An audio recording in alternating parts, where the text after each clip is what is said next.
येन तस्मै श्रीगुरुवे नमः। नमो ॐ विष्णुपादाय कृष्णप्रेष्ठाय भूतले श्रीमते भक्तिवेदान्तस्वामीति नामिने। नमस्ते सारस्वती देवे गौरवाणी प्रचारिणे निर्विशेष शून्यवादी पाश्चात्य देशतारिणे। जय श्री कृष्ण चैतन्य प्रभु नित्यानंद श्री अद्वैत गदाधर श्रीवासदि गौर भक्त वृंद।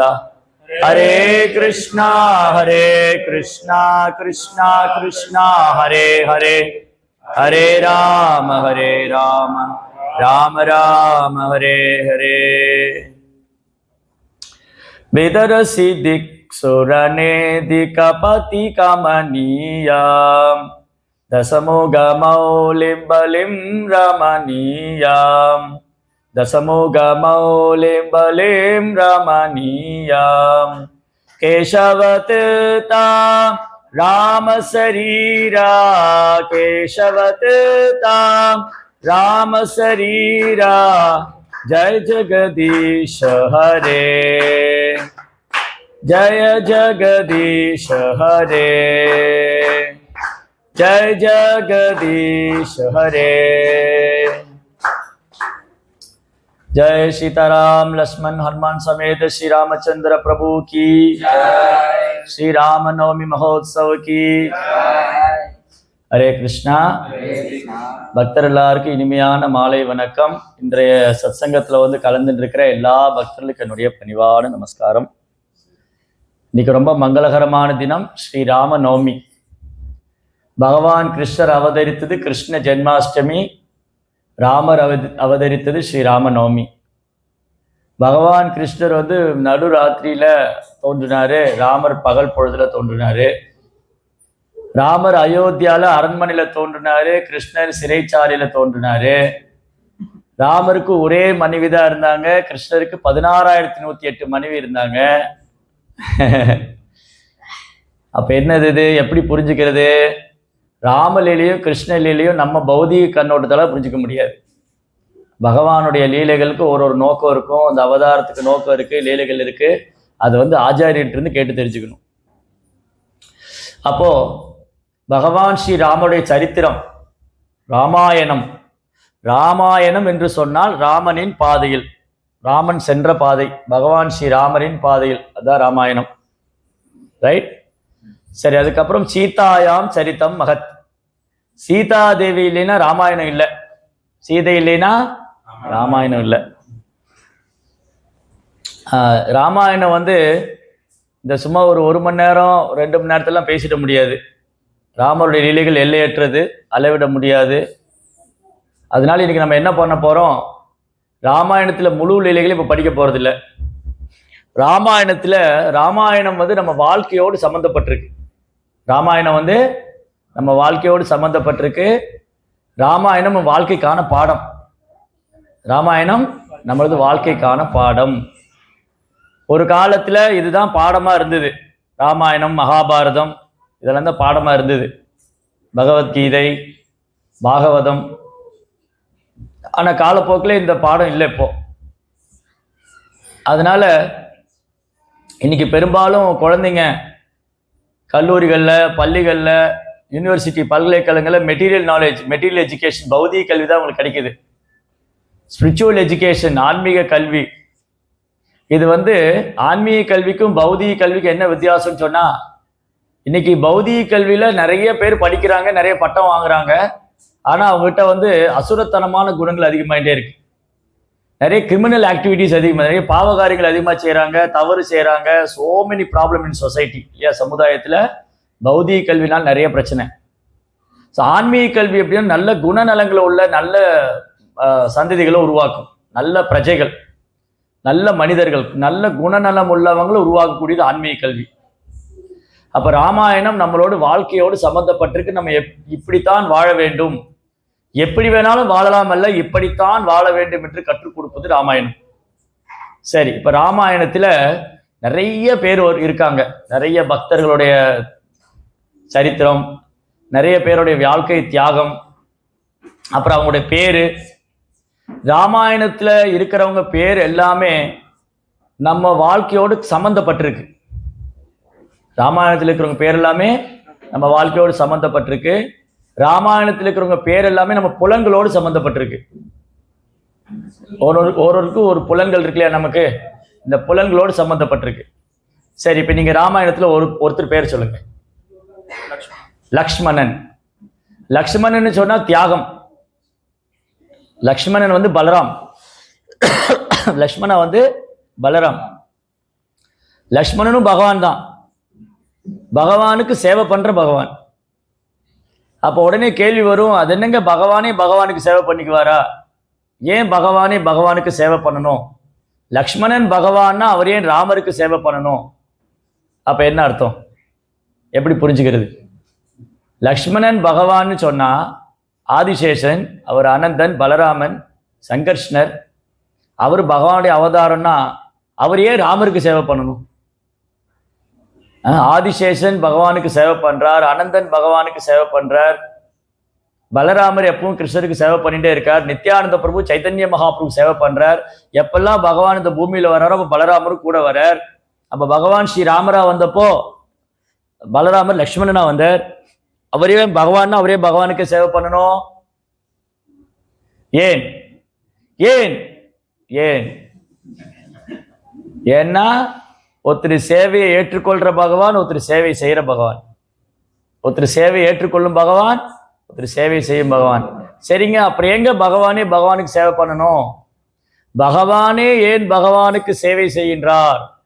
ஏனென்றால் பகவானே மனித ரூபத்தில் வந்து நாம் எப்படி பகவானுக்கு சேவை செய்ய வேண்டும் என்று கற்றுக் கொடுக்கிறார். பகவானே மனித ரூபத்தில் வந்து பகவான் மேல் எப்படி அன்பு செய்ய வேண்டும் என்று கற்றுக் கொடுக்கிறார். பகவானே மனித ரூபத்தில் வந்து எப்படி பகவானை சரணாகதி பண்ணியிருக்க வேண்டும் என்று கற்றுக் கொடுக்கிறார். பகவானே மனித ரூபத்தில் வந்து எப்படி தன் வாழ்க்கையை பகவானுக்கு அர்ப்பணிக்கிறதுன்னு கற்றுக் கொடுக்கிறார். அதுதான் பலராமர், அதுதான் நித்யானந்த பிரபு, அவர்தான் லக்ஷ்மணன். சரி, அடுத்து நீங்க ஒரு பேர் சொல்லுங்க. சரி, லக்ஷ்மணன் முடிச்சிடுவோம், லக்ஷ்மணனுடைய விஷயம். சரி, இப்போ வந்து இங்க எவ்வளவு பேருக்கு ராமாயணம் தெரியும்? நான் ராமாயணம் படிச்சிருக்கேன், கேட்டிருக்கேன். எவ்வளவு பேருக்கு தெரியும்? ஓரளவுக்கு எல்லாருக்கும் தெரியும். யாரு ராமர் வந்து காட்டுக்கு போகணும்னு வரம் வாங்கினாங்க? கைகேயி. ராமர் தான் காட்டுக்கு போகணும்னு வரம் வாங்கினாங்க, லக்ஷ்மணனும் கூட போகணும்னு வாங்கல இல்லையா? கைகேயி என்ன வரம் கேட்டாங்க? என் மகன் பரதன் நாடாள வேண்டும், லக்ஷ்மணன் காட்டுக்கு போகணும். சாரி, ராமன் காட்டுக்கு போகணும், சாரி இல்லையா? என் மகன் பரதன் நாடாள வேண்டும், ராமன் காட்டுக்கு போகணும். ஆனா லக்ஷ்மணன் என்ன பண்ணாரு? ராமருக்கு முன்னாடி நிக்கிறார், நான் தான் முதல்ல போவேன் இல்லையா? லக்ஷ்மணனை கூட்டின்னு போகணும் இல்லையே? லக்ஷ்மணன் நினைச்சிருந்தா அயோத்தியால அரண்மனை வாழ்க்கையில நல்ல ராஜபோக ஃபீஸ்ட் சாப்பிட்டுட்டு நல்ல விருந்து கிடைக்கும். தினமும் அங்க வந்து ராஜபோக உணவு கிடைக்கும். சாதம், பருப்பு, கூட்டு, பொரியல், வடை, பாயசம், மீகூன், மீக்கறி, ஆசிலாமா, இதெல்லாம் கிடைக்காது. இது மலேசியால மட்டும்தான் கிடைக்கும். அங்க வந்து 56 வகையான பதார்த்தங்கள் கிடைக்கும். இனிப்பு வகைகள், புளிப்பு வகைகள், கீரை வகைகள், இதெல்லாம் சாப்பிடலாம். அப்புறம் பட்டு மெத்தையில படுத்து தூங்கலாம். பரதன் கூட இருந்து அரியாசனத்தை அனுபவிக்கலாம். ஆனா லக்ஷ்மணன் என்ன பண்ணாரு? 14 வருஷம் ராமர் கூட காட்டுல இருந்தப்போ 14 வருஷம் லக்ஷ்மணன் சாப்பிடவே இல்லை. ஒரு நாள் விரதம் இருந்தாலே நம்ம எல்லாம் என்ன பண்ணிடுவோம்? அப்படியே உட்காந்துருவோம் இல்லையா? உடம்புல இருக்க எனர்ஜி எல்லாம் போயிடும். லக்ஷ்மணன் 14 வருஷம் சாப்பிடவே இல்லை, தூங்கவே இல்லை. கண் இமைக்காம, கண்ணு மூடாம, கண் சிமிட்டாம ராமருக்கு சேவை பண்ணார் லக்ஷ்மணன். அதனால லக்ஷ்மணனுடைய சரணாகதி, அவர் பக்தி வந்து நம்மளால யூகித்து கூட பார்க்க முடியாது. அப்பேற்பட்ட தூய பக்தர் லக்ஷ்மண். சரி, அடுத்தது நீங்க ஒருத்தர் பேர் சொல்லுங்க. ராவணன். ராவணன்னா என்ன அர்த்தம்? ராவணன் அப்படின்னா என்ன அர்த்தம்? ராவணன்கிற பேரோட அர்த்தம் என்னது? ராவணன்னு சொன்னா நம்ம வாழ்க்கையில் இருக்காங்க ராவணன். மற்றவங்களை அழுக வைக்கிறது அவங்க வேலையே. ராவணன்னு சொன்னா கதறடிப்பவன், கதற வைக்கிறவன். 2 விதமான நபர்கள் ராமாயணத்துல இருக்காங்க. ராமாயணத்துல 2 விதமான நபர். ஒன்னு ஸ்ரீராமர், ராமர், இன்னொன்னு ராவணன். ராமா, ராமா என்ற வார்த்தையின் அர்த்தம் ஆனந்தம் தருபவர். ராமான்னு சொன்னா ஆனந்தம். ராமரை நினைத்தாலே ஆனந்தம், ராமன் நாமத்தை சொன்னாலே ஆனந்தம், ராமரை பார்த்தாலே ஆனந்தம். ராவணனை பார்த்தா அழுதுருவாங்க, கதற வச்சிருவான். ராவணனானே அழ வைக்கக்கூடியவன். ராவணன் சொன்னா அழ வைப்பவன், ராமர்னா ஆனந்தம் தருபவர். அப்புறம் நீங்க ஒரு பேர் சொல்லுங்க. ஹனுமான். ஜெய் ஸ்ரீ ஹனுமானுக்கு. ஆக்சுவலி அவருக்கு வந்து அஞ்சனாசூதன் பேரு. ஹனுமானுடைய பேர் என்ன? அஞ்சனையின் புதல்வன், அஞ்சனாசூதன். அஞ்சனாசூதன் அஞ்சனையோட குழந்தை. ஹனுமான் எப்படி அவருக்கு பேர் வந்தது? பண்ணுங்க. ஹனுமான் எப்படி பேர் வந்தது அவருக்கு? ஹனு. ஜெய் ஸ்ரீ ஸ்ரீ சீதாராம் ஹனுமன் சமய ஸ்ரீ ராமச்சந்திர பிரபு கி, ஜெகநாத் பல்தேவ் சுபத்ரமையா கி. ஹனு அப்படின்னு சொன்னா இந்த தாடை. ஹனுன்னு சொன்னா சான்ஸ்கிரிட்ல தாடை. ஹனுமான்னா தாடை உடைந்தவர், தாடை உடைக்கப்பட்டது. ஹனுமானுக்கு எப்படி தாடை உடைஞ்சது? இது எப்படி உடைஞ்சது ஹனுமானுக்கு? ஹனுமான் ஒரு சமயம் சின்ன குழந்தையா இருப்பார். குழந்தையா இருக்கும்போது அவர் வந்து அப்படி காட்டுல பறப்பார். அப்போ ஒரு நாள் சூரியனை பார்க்குறாரு. இப்படி காலையில் உதிக்கும் போது சூரியன் இருக்கு இல்லையா, அது ஆரஞ்சு கலர்ல இருக்கு. அதை பார்த்தோன்னே ஆரஞ்சு பழம்னு நினைச்சிட்டாரு. யாரு? இந்த குழந்தை, அஞ்சனையோட சூதன், அஞ்சனையோட குழந்தை. அந்த சூரியனை பார்த்தோன்னே ஆரஞ்சு பழம்னு நினைச்சு பறந்து போய் பிடிக்க போனார். சூரியன் பயந்து போய் ராகுவுக்கு பின்னாடி ஒழிஞ்சிட்டார். ராகுவை பார்த்தோன்னே அது ஒரு பழம் மாதிரி தெரிஞ்சது. ராகுவை பிடிக்க போனார். அவர் போய் இந்திரன்ட்ட மறைஞ்சிட்டார். இந்திரன் வந்து ஒரு வாகனம் இருக்கு. இந்திரனுடைய வாகனம் என்ன தெரியுமா? BMW கார் இல்ல, ஐராவத யானை. அப்படி 4 தந்தமும் வெள்ளை கலர்ல இருக்கும் ஐராவத யானை. என்ன சாமி யானை எல்லாம் வெள்ளை கலர் இருக்குன்னு கதை விடுறீங்கன்னு சொல்லுவேன். ஹாலிவுட் படத்துல சொன்னா நம்புவாங்க. ஹாலிவுட் படத்துல வெள்ளை காக்கா பறந்தது. ஆமா ஆமா வெள்ளை காக்கா பறந்தது, நான் சினிமால பார்த்தேன்பாங்க. ஆனா இங்க சாஸ்திரத்துல சொல்லி இருக்கு ஐராவத யானை வெள்ளை கலர் தான். என்ன சாமி கதை விடுறீங்கன்னு சொல்லுவோம். காமிங்க பார்க்கலாம்னு சொல்லுவோம் இல்லையா? நம்ம சாஸ்திரத்துல இருக்குன்னு சொன்னா கதை விடுறீங்கன்னு சொல்லுவாங்க. சினிமாவில் சொன்னா ஆமா ஆமா ஆமா ஆமா விஜய் சொன்னார், அஜித் சொன்னார், ஆமா வெள்ளைக்காக்கா பறந்தது அப்படின்பாரு இல்லையா? இதுதான் இன்னைக்கு உலகம். தெரிஞ்சுக்கங்க இன்னைக்கு உலகத்துல என்ன நடக்குதுன்னு. சரி, அப்ப என்ன நடந்தது? இந்த ஐராவத யானை இருக்கு இல்லையா? ஹரே கிருஷ்ணா. ஐராவத யானை இருக்கு இல்லையா? அந்த ஐராவத யானை பார்த்தோன்னே அது ஒரு வெள்ளை கலர் பழம் மாதிரி தெரிஞ்சுது. ஹனுமான் ஐராவத யானையை பிடிக்க போனாரு. இந்திரனுடைய ஆயுதம் இருக்கு. இந்திரனுக்கு என்ன ஆயுதம் வச்சிருப்பாரு? வஜ்ராயுதம். வஜ்ராயுதம் வச்சு ஓங்கி அடிச்சிட்டாரு ஹனுமான் மேல. ஹனுமானுடைய தாடை அடிபட்டு தாடை உடைஞ்சு அப்படி கீழே விழுந்துட்டாரு. அப்ப ஹனுமான் யாருடைய பையன்? அஞ்சனாவுடைய பையன். அப்புறம் யார் அப்பா? யாரு ஹனுமானுக்கு? அம்மா வந்து அஞ்சனா, அப்பா வந்து வாயு புத்திரன். வாயு, விண்ட் காட் இருக்கா இல்லையா, காற்று அதிபன் வாயு. வாயு புத்திரன் ஹனுமானுக்கு இன்னொரு. ஜெய் ஸ்ரீ ஸ்ரீ கௌரநிதாய்க்கு ஜெகநாபதி சுபத்ரமையா. அதுக்குள்ள ஆஃபர் பண்ணிட்டாங்களா? அப்படியா? சரி, இப்ப என்ன நடந்தது? சரி, அது பாட்டு நடக்கட்டும். இப்ப இங்க என்ன நடந்ததுன்னா, என்ன பேசிட்டு இருந்தோம்? வாயு, வாயு புத்திரன்.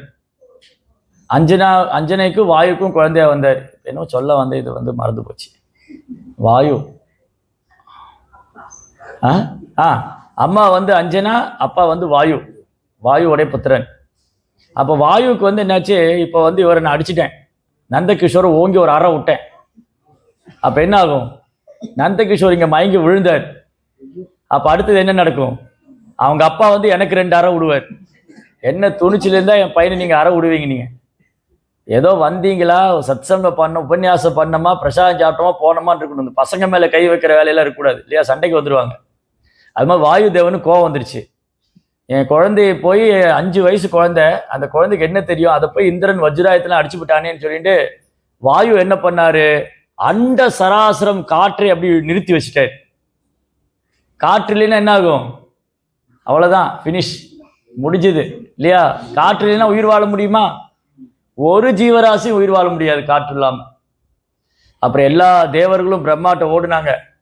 இந்த மாதிரி நடந்து போச்சு. வாயுக்கு கோவம் வந்துருச்சு. காற்றை பிடிச்சு நிறுத்திட்டாரு. காற்றே இல்லை. இப்போ என்ன பண்றது? அப்ப எல்லா தேவர்களும், இந்திரன், சந்திரன், வருணன், அக்னி, பிரம்மதேவ், மகாதேவ், எல்லா தேவர்களும், யமராஜா, எல்லா தேவர்களும் வாயு கிட்ட வருவாங்க. வந்து பிரார்த்தனை பண்ணுவாங்க. நான் உங்க குழந்தைய ஆசீர்வாதம் பண்றோம், அதனால நீங்க வந்து திரும்பியும் ஆஸ் யூஷுவலா நான் வழக்கமா நீங்க காற்று வந்து இது பண்ணுங்க, எல்லா ஜனங்களும் சுவாசிக்கணும், காற்று திரும்ப கொடுங்கன்னு சொல்லி எல்லாம் வாயு தேவன்கிட்ட பிரார்த்தனை பண்ண, எல்லாம் அந்த குழந்தைக்கு வரம் கொடுத்தாங்க. இந்திரன் சொன்னாரு, இந்த குழந்தை, இந்த அஞ்சனியின் குழந்தை எனது வஜ்ராயத்தினால் தாக்கப்பட்டதால் இந்த குழந்தையின் சரீரம் வஜ்ரம் போல இருக்குன்னு. ஹனுமானுக்கு வந்து யார் அடிச்சாலும் வலிக்காது, அந்த உடம்பு அப்படி வஜ்ரம் மாதிரி இருக்கும். அப்புறம் பிரம்மா சொன்னாரு, என்னுடைய அஸ்திரம் பிரம்மாஸ்திரம், இந்த பிரம்மாஸ்திரங்கிறது அணு ஆயுதத்துக்கு சமம், யாரும் இந்த பிரம்மாஸ்திரம் தப்பிக்க முடியாது. ஆனா ஹனுமானை பிரம்மாஸ்திரத்தினால் கட்ட முடியாது. ஹனுமான் இருக்காரு அஞ்சனா புத்திரன், அவரை பிரம்மாஸ்திரத்தினால பிடிக்க முடியாது. இந்த மாதிரி ஒரு தேவரும் வரம் கொடுத்தாங்க. சின்ன குழந்தைக்கு அதீத ஆற்றல் வந்துடுது. அப்ப ஹனுமான்னு சொன்னா தாடை அடிபட்டதுன்னு அர்த்தம். இப்ப வந்து தீனா தானே, தீனா வந்து இப்படி ஒரு மாதிரி பாக்குறாரு, கண்ணு ஒரு மாதிரி இருக்குன்னு வச்சுக்கோ, நல்ல அழகா இருக்காரு, இருந்தாலும் ஒரு கண்ணு ஒரு மாதிரி இருக்குன்னு வச்சுக்கோங்க. உடனே அவருக்கு என்ன பேர் வச்சிருவாங்க? ஒன்றரை கண்ணன் பேர் வச்சிருவாங்க. அப்போ யாராவது தீனாவை பார்த்து ஒன்றரை கண்ணன் சொன்னா அவர் கோவம் வருமா வராதா? சண்டைக்கு போவாரா போக மாட்டாரா? என்ன பார்த்து உங்களுக்கு மூக்கு ஏன் ஒரு மாதிரி இருக்குன்னு சொல்றாங்க, தீனாவை பார்த்து கண்ணியே ஒரு மாதிரி, அதே பேரா வச்சுட்டாங்க. இப்ப வந்து நந்தகிஷோர் வந்து சின்ன வயசுல தெரியாம ஜாமெட்ரி பாக்ஸ் திருடிட்டாரு, அதுல இருந்து இவருக்கு பட்ட பேரை வச்சுட்டாங்க, ஜாமெட்ரி பாக்ஸ் திருடியவர் நந்தகிஷோர்னு. அதுக்கு நந்தகிஷோர்னு சொல்ல வேண்டியதானே, அப்ப கோவம் வரும் இல்லையா? ஆனா ஹனுமானுக்கு கோவமே வராது. ஹனுமான்னா தாடை உடைஞ்சவர்னு அர்த்தம். ஆனா அவரை பார்த்து யாராவது ஹனுமான்னு சொன்னா சிரிச்சுட்டு இருப்பாரு, ஹரே கிருஷ்ணா ஹரே கிருஷ்ணா. ஓ, இங்க ராம பக்தர்லாம் வந்து என்ன வந்து ஹனுமான்னு சொல்றாங்க, வெரி குட் வெரி குட். நம்மள யாராவது சொன்னா கோவம் வரும்ல, இதுதான் ஹனுமான். ஹனுமானுக்கு வந்து கோவமே வராது. ஹனுமானுக்கு கோவம் வராது. கோவம் வந்தா என்ன ஆகும்? ஹனுமானுக்கு கோவம் வராது. கோவம் வந்ததுனால என்னாச்சு? லங்கையே எரிஞ்சு ஸ்வர்ண லங்கா தங்க உருகி ஆறா ஓடிச்சு, லங்கையே கொளுத்தி விட்டார். ஹனுமான் வந்து தூது போனார் ராமருக்காக. அப்போ போய் என்ன பண்ணாரு, அசோகவனத்துல சீதாதேவி இருக்காங்க, சீதையெல்லாம் பார்த்துட்டு ஹனுமான் திரும்ப வரணும், ராமர்கிட்ட சொல்ல வரணும். அதுக்குள்ள ஹனுமான் என்ன பண்ணா, நம்ம ராவணனை பார்க்கவே இல்லையே, அவனை பார்த்து ஒரு எச்சரிக்கை கொடுத்துட்டு போகணும், அவனை வான் பண்ணணும். ராவணன்ட்ட நான் ராவணன் தேடி போறதோட அவனை என்கிட்ட கூட்டிட்டு போகணும் எல்லாரும்.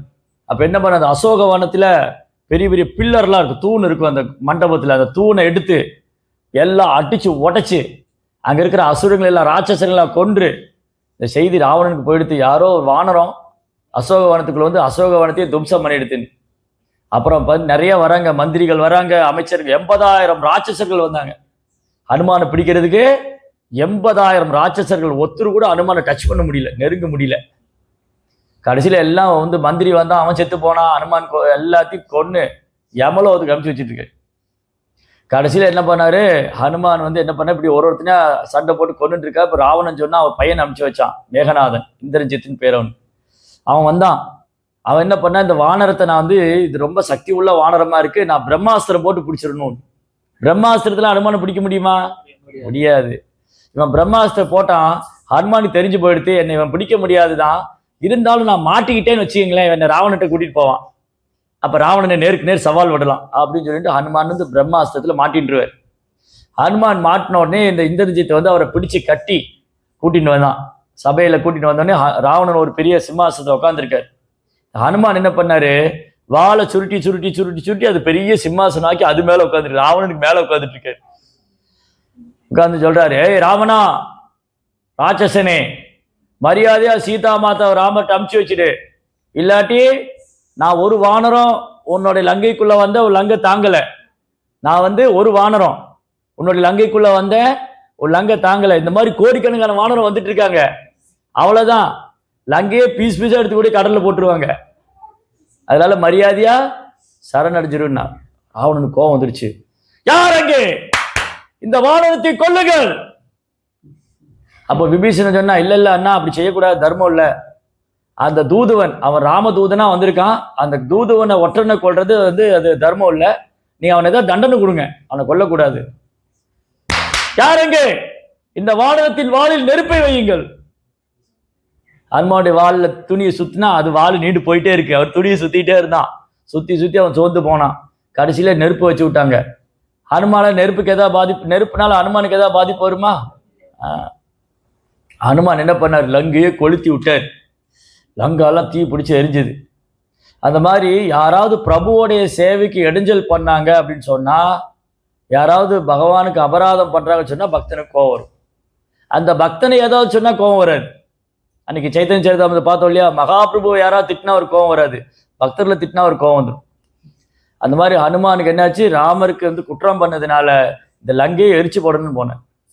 அப்புறம் விட்டுட்டு வந்தார். சரி, ராமர் வந்து சீதையை கூட்டின்னு வரேன்னு சொல்லியிருக்காரு, சீதையை மீட்டுன்னு வர்றதுக்கு ராமர் தான் வரணும், அதனால கொஞ்சம் விட்டு வச்சுட்டு வந்திருக்காரு. இல்லாட்டி அன்னைக்கு ஹனுமானே போதும் ராவணனை கொல்றதுக்கு. ராவணனை கொல்றதுக்கு ஹனுமானே போதும். சரியா?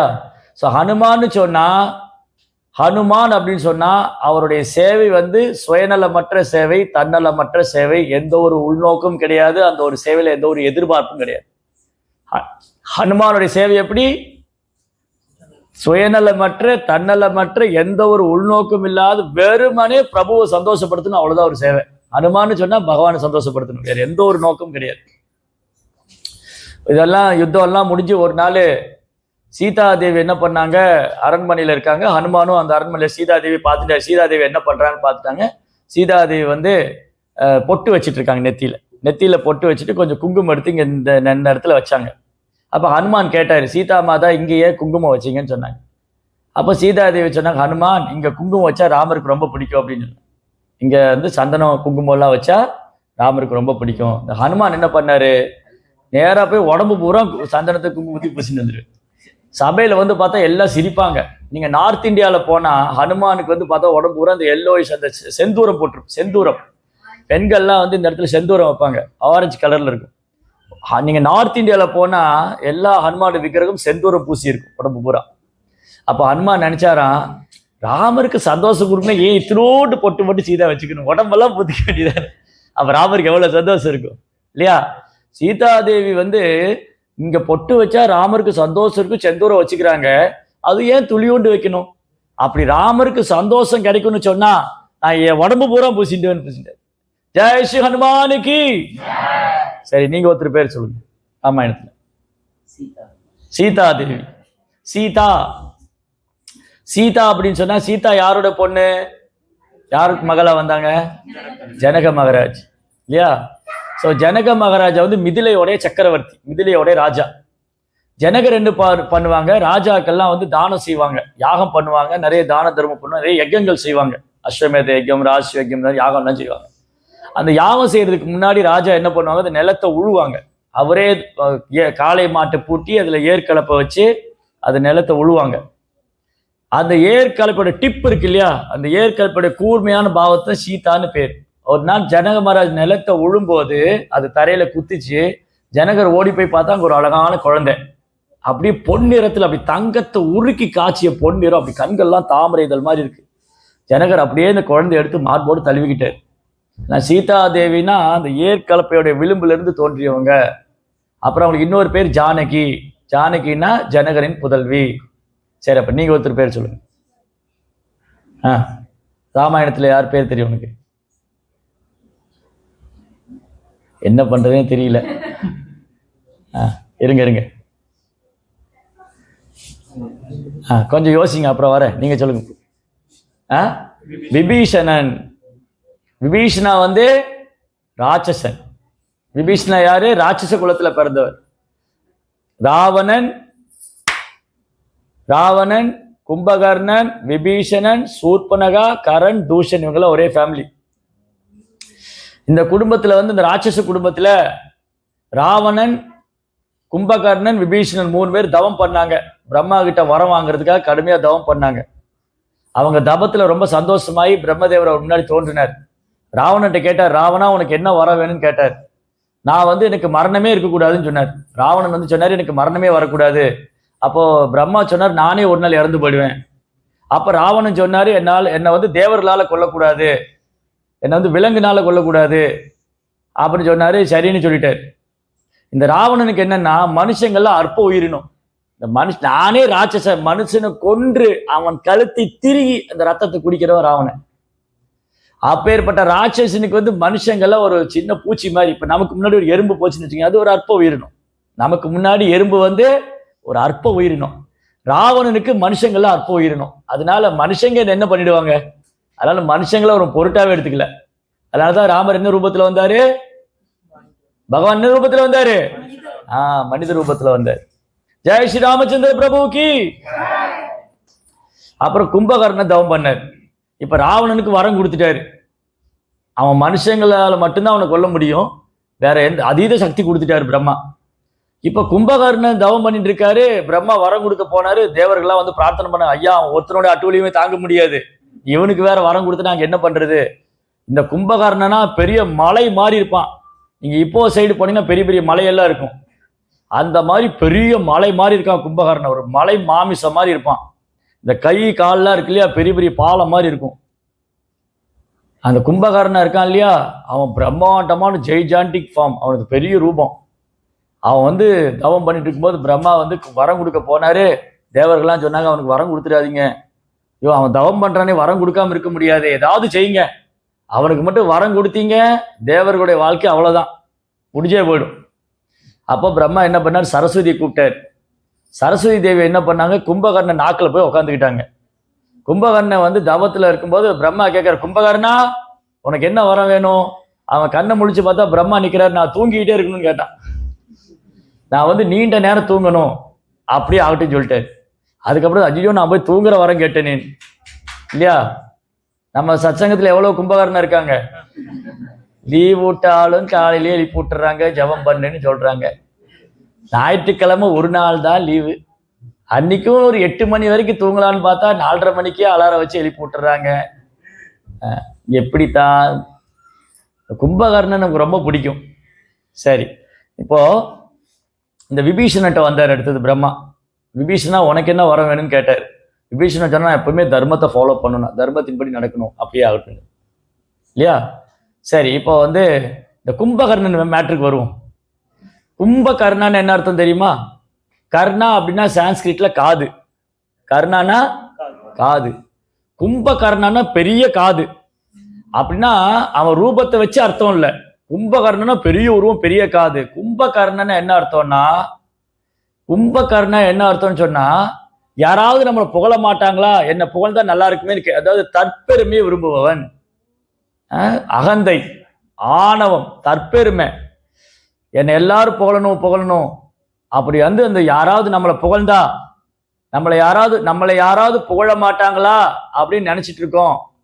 நம்ம எல்லாருமே என்னை யாரும் புகழ மாட்டேங்கிறாங்களே அப்படின்னு நினைச்சிட்டு இருந்தாலோ, யாராவது நம்மளை புகழும் போது அதை அனுபவிச்சு சந்தோஷப்பட்டாலும் நம்மளாம் கும்பகர்ணன் அர்த்தம். சரி, யாருமே என்ன புகழல, யாருமே என்னை பத்தி புகழ மாட்டேங்கிறாங்க, கடைசியில நானே என்னை பத்தி பேசிக்குவேன். நான் எல்லாம் வந்து ஜொகூர்ல வந்த புதுசுல, நான் எல்லாம் டெப்ரோல சர்வீஸ் பண்ண ஆரம்பிச்சப்போ எங்களை மாதிரிலாம் யாரும் இல்லாத தற்பெருமை. அப்ப என்னாச்சு, கும்பகர்ணா ஒண்ணு அவரே கேட்டுக்கிட்டு இருப்பாரு, இல்லாட்டி யாரும் சொல்லல அவரே பேசிட்டு இருப்பாரு. அதனால கும்பகர்ணா வந்து 2 விஷயம். ஒண்ணு வந்து ஃபால்ஸ் ப்ரைடு, பொய்க்கர்வம், அவனுக்கு பொய்க்கர்வம் இருந்தது. இன்னொன்னு அவன் புகழ் அவனே பேசிட்டு இருப்பான். அப்புறம் அவனுக்கு தூக்கம் ரொம்ப பிடிக்கும். அப்ப இங்க சத்சங்கத்துல எவ்வளவு கும்பகர்ணம் இருக்காங்க, கும்பகர்ண மாதிரி தான் இல்லையா. அலாரம் வச்சு அந்த அலாரத்தை அடிச்சு அதுக்கு மேல திரும்பி அலாரம் அடிச்சு இல்லையா. கும்பகர்ணா. இந்த கும்பகர்ணனை யார் வதம் பண்ணது? கும்பகர்ணன் யார் கொன்னா? ராமர் தான் கொண்டார். யாராலும் கும்பகர்ணனை கொல்ல முடியாது. கும்பகர்ணன் வந்து ரொம்ப சக்தி வாய்ந்தவன். அந்த பொய் கர்வம் இருக்கு இல்லையா, அந்த பொய் கர்வம் வந்து ரொம்ப சக்தி வாய்ந்தது. அந்த பொய் கர்வத்தை வந்து நம்ம சொந்த முயற்சினால அடக்க முடியாது, அது அதிகமாக தான் செய்யும். நான் வந்து 16 மாலை செஞ்சு முடிச்சிட்டேன், நான் 16 மாலை முடிச்சிட்டேன், அப்போ பொய் கர்வம் வந்துருச்சு, நான் பண்ணிட்டேன். அப்போ என்னுடைய சாதனால கூட என்னால் பொய் கர்வத்தை அடக்க முடியாது. இந்த பொய் கர்வத்தை வந்து யாராலும் அடக்க முடியல. கும்பகர்ணனை யாராலும் கொல்ல முடியல. முதல்ல கும்பகர்ணனை யாராலும் எழுப்பவே முடியல. என்ன பண்ணா, ராவணன் ஒரு ஆளா அனுப்பிச்சுட்டு இருந்தான். எல்லாரும் வந்து அந்த வானரங்கள் சுக்ரீவன், நலன், நீலன், ஜாம்பவான், அப்புறம் லக்ஷ்மணன், எல்லாரும் வானரங்களை இந்த ராட்சசர்களை கொண்டுட்டு, சாரி ராவணன் ஒரு ராட்சசரை அனுப்பிச்சுட்டு இருந்தான். இந்த வானரங்கள்லாம் ராட்சசனை கொண்டுட்டே இருக்காங்க. ராவனுடைய மந்திரிகள் போனாங்க, சேனாதிபதி எல்லாத்தையும் கொண்டுட்டாங்க. கடைசியில் கும்பகர்ணனை எழுப்பணும். கும்பகர்ணனை எழுப்ப முடியல இல்லையா. ரிஷி எந்திரா, இருங்க கொஞ்ச நேரம் கூட தூங்கிட்டு வரேன், கொஞ்ச நேரம் இருங்க. என்னாச்சு? சரி சரி, அது கொஞ்ச நேரம் கூட தூங்கினா நல்லா இருக்குமே. கொஞ்ச நேரம், கொஞ்சம் இப்படிதான் போயிட்டே இருக்கும். 4:30 மணி, ஒரு 5 மணி வரைக்கும் தூங்கிக்கலாமே. 5:15 எந்திரிச்சல, 5:30 மணி அப்படின்னு பார்த்தா 7 மணி ஆயிடும் இல்லையா. இந்த மாதிரி கும்பகர்ணன் எழுப்பவே முடியல. நிறைய ராட்சசங்க போனாங்க. போய் அவன் பெரிய மத்தளெல்லாம் அடிக்கிறாங்க. மத்தளெல்லாம் அடிச்சு அவன் காதுல பிப்பிரி பிப்பிரி பீ துந்து எல்லாம் முழங்கி என்ன பண்ணாலும் அசர மாட்டேங்கிறான். அலாரம் அடிக்கிற கதை தான். என்ன பண்ணாலும் கும்பகர்ணன் எழுப்பவே முடியல. கடைசியில் என்ன பண்ணாங்க, பெரிய மாமிச பண்டங்கள் எல்லாம் கொண்டு வந்து அவன் முன்னாடி அடுக்கி அதை வாசனையை காமிச்சு அப்பயும் எந்திரிக்கல அவன். பின்ன இந்த ராட்சசர்கள்லாம் ஆயிரக்கணக்கான ராட்சசர் அவன் மேல ஏறி அவனை மிதிக்கிறாங்க, அப்பயும் எந்திரிக்கல. இந்த பக்கம் அந்த பக்கம்னு உருட்டுறாங்க, உருட்டவே முடியல. கடைசியில யானைகளை கூட்டு ஆயிரக்கணக்கான யானைங்க, ஒட்டகம், குதிரை அதையெல்லாம் அவன் மேல விட்டாங்க. புட்டு மிதிச்சு அது அப்பயும் எந்திரிக்கல. கடைசியில இந்த ராட்சசன் என்ன பண்ண, அவன் முடியை பிடிச்சி இழுத்து, சில ராட்சசன் அவன் முடியை பிடிச்சி இழுக்கிறாங்க, காதை பிடிச்சி இழுக்கிறாங்க. சில ராட்சசன் குடத்துல தண்ணி கொடுத்து காதுல ஊத்துனாங்க. குடத்துல தண்ணி எடுத்துட்டு வந்து கும்பகர்ணனை காதுல ஊத்தி அவனை அடிச்சு கிள்ளி வச்சு இதெல்லாம் பண்ண அவனுக்கு யாரோ புறுபுறு பண்ற மாதிரி இருக்கு.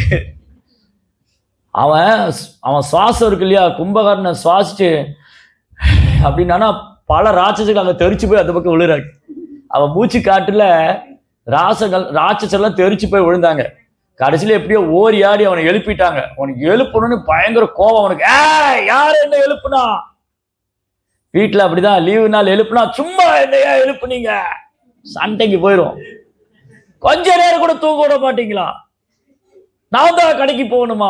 அவன் போக மாட்டானா? அவன் போக மாட்டாளா? என்னட்ட ஏன் வேலை சொல்றீங்க அப்படின்னு கும்பகர்ணன் சண்டைக்கு வந்துடுவான். அந்த மாதிரி கும்பகர்ணன் சண்டைக்கு வந்துட்டான். அப்புறம் என்ன காரணம், என்ன ஏன் எழுப்புனீங்க? அப்போ வந்து அவங்க அண்ணா உடனே வர சொன்னாரு. அங்க இதுல ராமரோட சேனைகள்லாம் வந்து எல்லா லங்கையும் அழிச்சு எல்லாம் செத்து போயிட்டாங்க, நீ தான் பாக்கி இருக்கேன்னா. அப்புறம் அவன் சண்டைக்கு போனான். அப்போ கும்பகர்ணன் வந்து தற்பெருமை, அந்த வீண் கர்வம், ஆணவம், அகங்காரம், இதை வந்து நம்ம சொந்த முயற்சினால போக்க முடியாது. அப்புறம் நான் சாதனா பண்ணி போக்கிறேன்னா அதுவும் நடக்காது. ராமர் வந்து அனுகிரகம் பண்ணாதான் நடக்கும். அதனால இந்த வானரங்கள்லாம் போய் கும்பகர்ணன் கூட சண்டை போட்டாங்க. அவன் நடந்து வரும்போது நிறைய வானரங்கள் மிதிப்பட்டு செத்து போனாங்க. அவன் மூச்சு காட்டுல நிறைய வானரங்கள் தெரிச்சு போய் விழுந்தாங்க. இவங்கெல்லாம் அவன் மேல ஏறுவாங்க. ஏறி அவன் காது திருகிறது, முடிய பிடிச்சி என்ன பண்ணாலும் அவன் வந்து ஊதிடுவான். பூன்னு ஊதுனா அங்க போய் விழுந்துருவாங்க அந்த வானரங்கள்லாம். லக்ஷ்மணன் பார்த்தா, ஐயோ இவங்க கூட நம்மளால சண்டை போட முடியாது. லக்ஷ்மணனே ஒதுங்கிட்டாரு. லக்ஷ்மணா வந்து குரு, ஆதி குரு அவர் பலராம். அப்போ ஒருத்தருக்கு அகங்காரம் இருந்ததுன்னா குருவால கூட அகங்காரத்தை போக்க முடியாது. குரு நமக்காக பிரார்த்தனை பண்ணுவார். பகவான் நினைச்சாதான் அந்த அகங்காரத்தை போக்க முடியும். இந்திரனுக்கு அகங்காரம் வந்தப்போ பகவான் என்ன பண்ணாரு?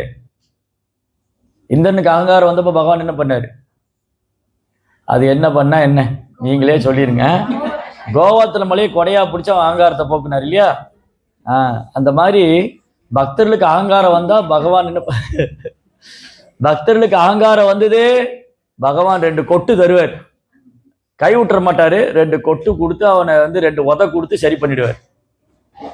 ஆனா இப்ப ராட்சசன் இல்லையா இந்த கும்பகர்ணன், அதனால அவனை வதம் பண்ணி தான் அந்த அகங்காரத்தை போக்கணும்.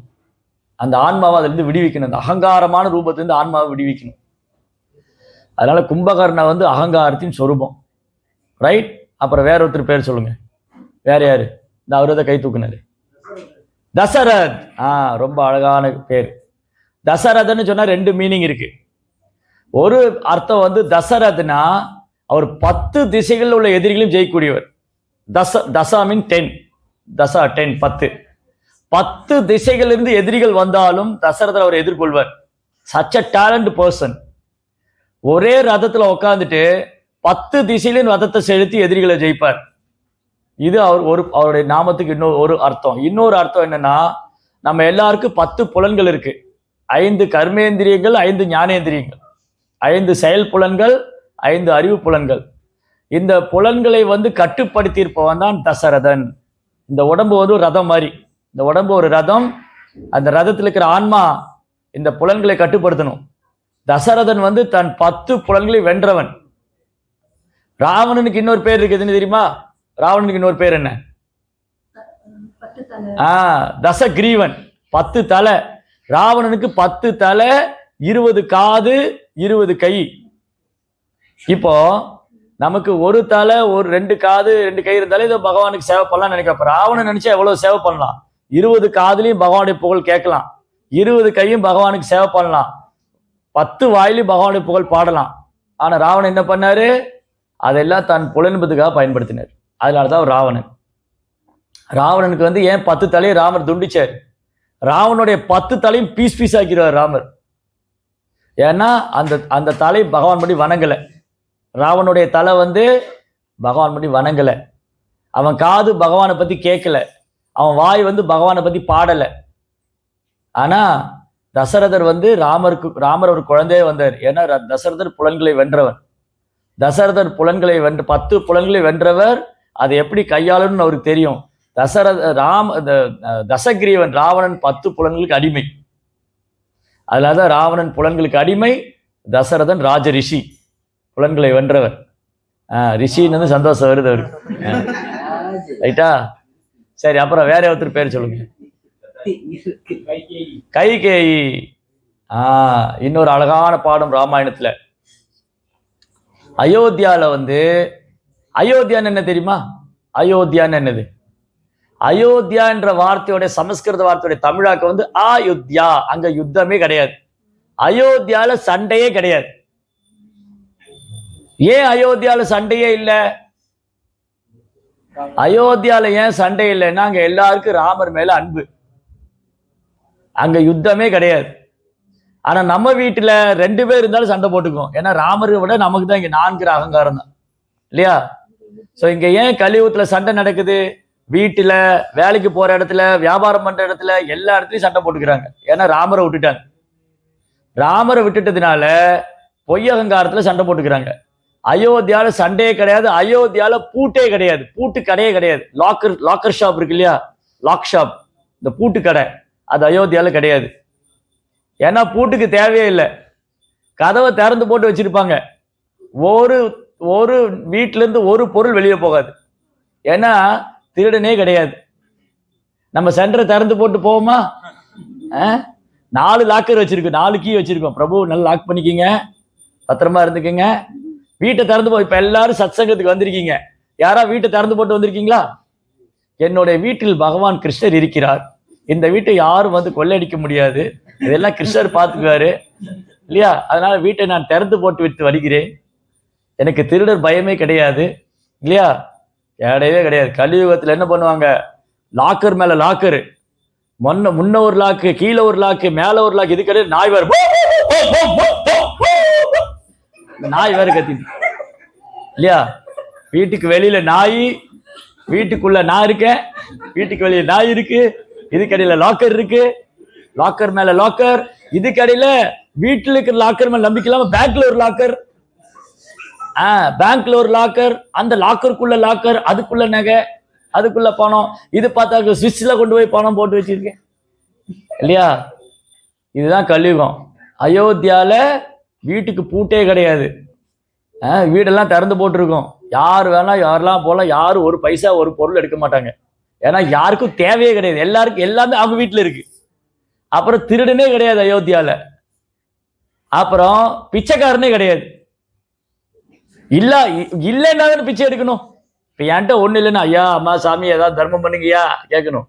அயோத்தியால பிச்சைக்காரனே கிடையாது. ஏன்னா எல்லார்கிட்டையும் எல்லாம் இருக்கு. இல்லை என்ற பேச்சே அயோத்தியாவில் இல்லை. அயோத்தியாவில் இல்லை என்றால் என்ன இல்லை? திருடர்கள் இல்ல, கொள்ளையர்கள் இல்ல, பிச்சைக்காரங்க இல்ல, பூட்டு இல்ல, தானம் பண்ண வேண்டிய வேலை இல்ல. ஏன்னா எல்லார்ட்டையும் எல்லாம் இருக்கு. அதான் அயோத்தியா. அயோத்தியால முதல்ல யுத்தமே இல்லை. ஏன்னா அங்க எல்லாருமே ராமரை நடுவுல வச்சிருந்தாங்க. ராமர் மேல அன்பு செஞ்சாங்க. அதனால கணவன் மனைவிக்கு நடுவில் சண்டை இல்லை, பெற்றோர்கள் பிள்ளைகளுக்கு நடுவில் சண்டை இல்லை, வேலைக்கு போன இடத்துல சண்டை இல்லை, வியாபாரம் பண்ண இடத்துல சண்டை இல்லை, எங்கேயுமே சண்டையே கிடையாது. ஏன்? எல்லாரும் ராமருடைய பக்தரா இருக்காங்க. அப்ப நாம ஏன் பக்தரா இருந்து சண்டை போட்டுக்கிறோம்? நான் ஏன் பக்தரா இருந்து சண்டை போட்டுக்கிறேன்? அப்படின்னா இன்னைக்கு இன்னும் ரஜோ குணம் தம்ம குணம் போல, இல்லையா? நான் இன்னும் தூய பக்தர் ஆகல. அயோத்தியாவில் இருக்கிற பக்தி நம்ம கிட்ட இல்லை. அயோத்தியா மக்கள்லாம் எப்படி ராமர் மேல அன்பு செஞ்சாங்களோ அந்த நம்பு நம்ம கிட்ட இல்லை. ரைட்? அப்ப அயோத்தியால இருந்த எல்லாருக்கும் ராமர் மேல அன்பு.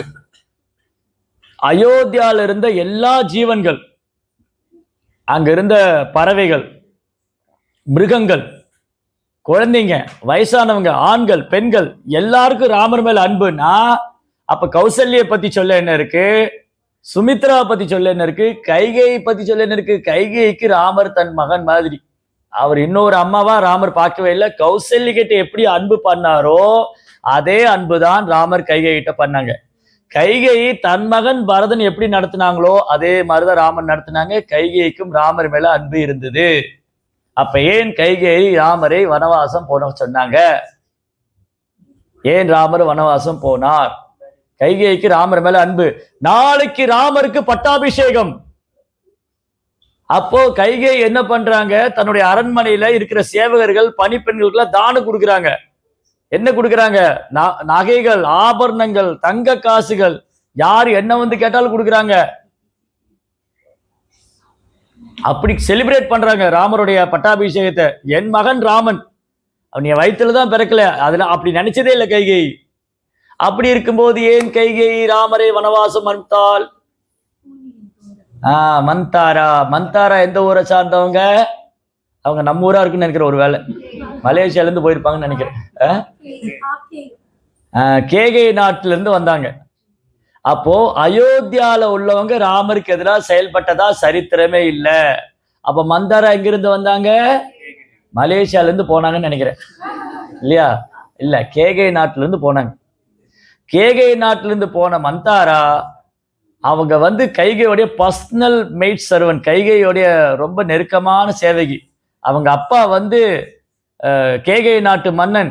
கைகையை வந்து தசரதருக்கு கல்யாணம் பண்ணி கொடுக்கும்போது மந்திரி கூட பணிப்பெண் சேவைக்காக அமிச்சாங்க கைகையை சேவை பண்றதுக்கு. அதனால கைகைக்கு மந்திரை மேல ரொம்ப அன்பு உண்டு. ஏன்னா அவங்க ஊர்ல இருந்து வந்திருக்காங்க இல்லையா? அப்போ மந்திரையை பார்த்த உடனே கைகை என்ன பண்ணாங்க, தான் அணிந்திருந்த முத்து மாலை எடுத்து அவங்களுக்கு போடுறாங்க. கைகேயி, மந்தாரா இன்னைக்கு நான் ரொம்ப சந்தோஷமா இருக்கேன் அப்படின்னு சொல்லி தான் போட்டிருந்த முத்து மாலை எடுத்து என்ன பண்ணாங்க, மந்திரை கொடுத்தாங்க. மந்தாரா என்ன பண்ணா, தூக்கி வீசுனா. அப்படி பைத்தியக்காரி, உனக்கு அறிவு இருக்கா? உன் மகன் பரதன் ஊர்ல இல்லாத வேலையில ராமனுக்கு பட்டாபிஷேகம் பண்றாங்க, நீ அதை கொண்டாடிக்கிட்டு இருக்க. அப்போ கைகை சொன்னா, ராமன் வந்து என் பையன் தானே, அவன் என் அம்மாவா தானே பாக்குறான், அதெல்லாம் சும்மா. ராமன் நாளைக்கு அரியாசன் உட்காந்தா நீ வேலைக்காரியா தான் இருக்கணும் ராமனுக்கு, அப்படிலாம் பேசினான். இப்ப என்ன ஆச்சுன்னா, நமக்கு 2 விதமான வியாதி இருக்கு. நம்ம எல்லாருக்குமே 2 டிசீஸ் இருக்கு. ஒன்று வந்து பிசிக்கல் டிசீஸ், ஒன்று மென்டல் டிசீஸ். உடல் சார்ந்த வியாதி வரும், மனம் சார்ந்த வியாதி வரும். இந்த உடல் சார்ந்த வியாதி இருக்கு இல்லையா, அது வந்து அவ்வளவு சீக்கிரம் இன்னொருத்தரை பாதிக்காது. இப்ப எனக்கு உடல்ல ஒரு நோய் இருக்குன்னு வச்சுக்கோங்க, எனக்கு வயிற்று வலினா அவருக்கு வயிறு வலிக்குமா? வலிக்காது. எனக்கு வயிற்று வலி, இவர் என் கூட இருந்தார், இவருக்கு வயிற்று வலி வந்துருமா? வராது இல்லையா? எனக்கு ஏதோ ஒரு வியாதி இருந்தா என் கூட இருந்தா அவருக்கு வராது. ஆனா நான் வந்து தீனா கூட பழகி ஒரு பக்தரை பத்தி தப்பா சொல்லிக்கிட்டே இருக்கேன். தீனா என்கிட்ட பழகிட்டே இருந்தார். அப்ப என்ன ஆயிரும், தீனாவும் அந்த பக்தரை தவறாக பேச ஆரம்பித்து விடுவார். அப்ப என்ன காரணம், அவர் மனசு எங்கூட சேர்ந்து சேர்ந்து சேர்ந்து அவரும் அப்படி ஆயிட்டார்.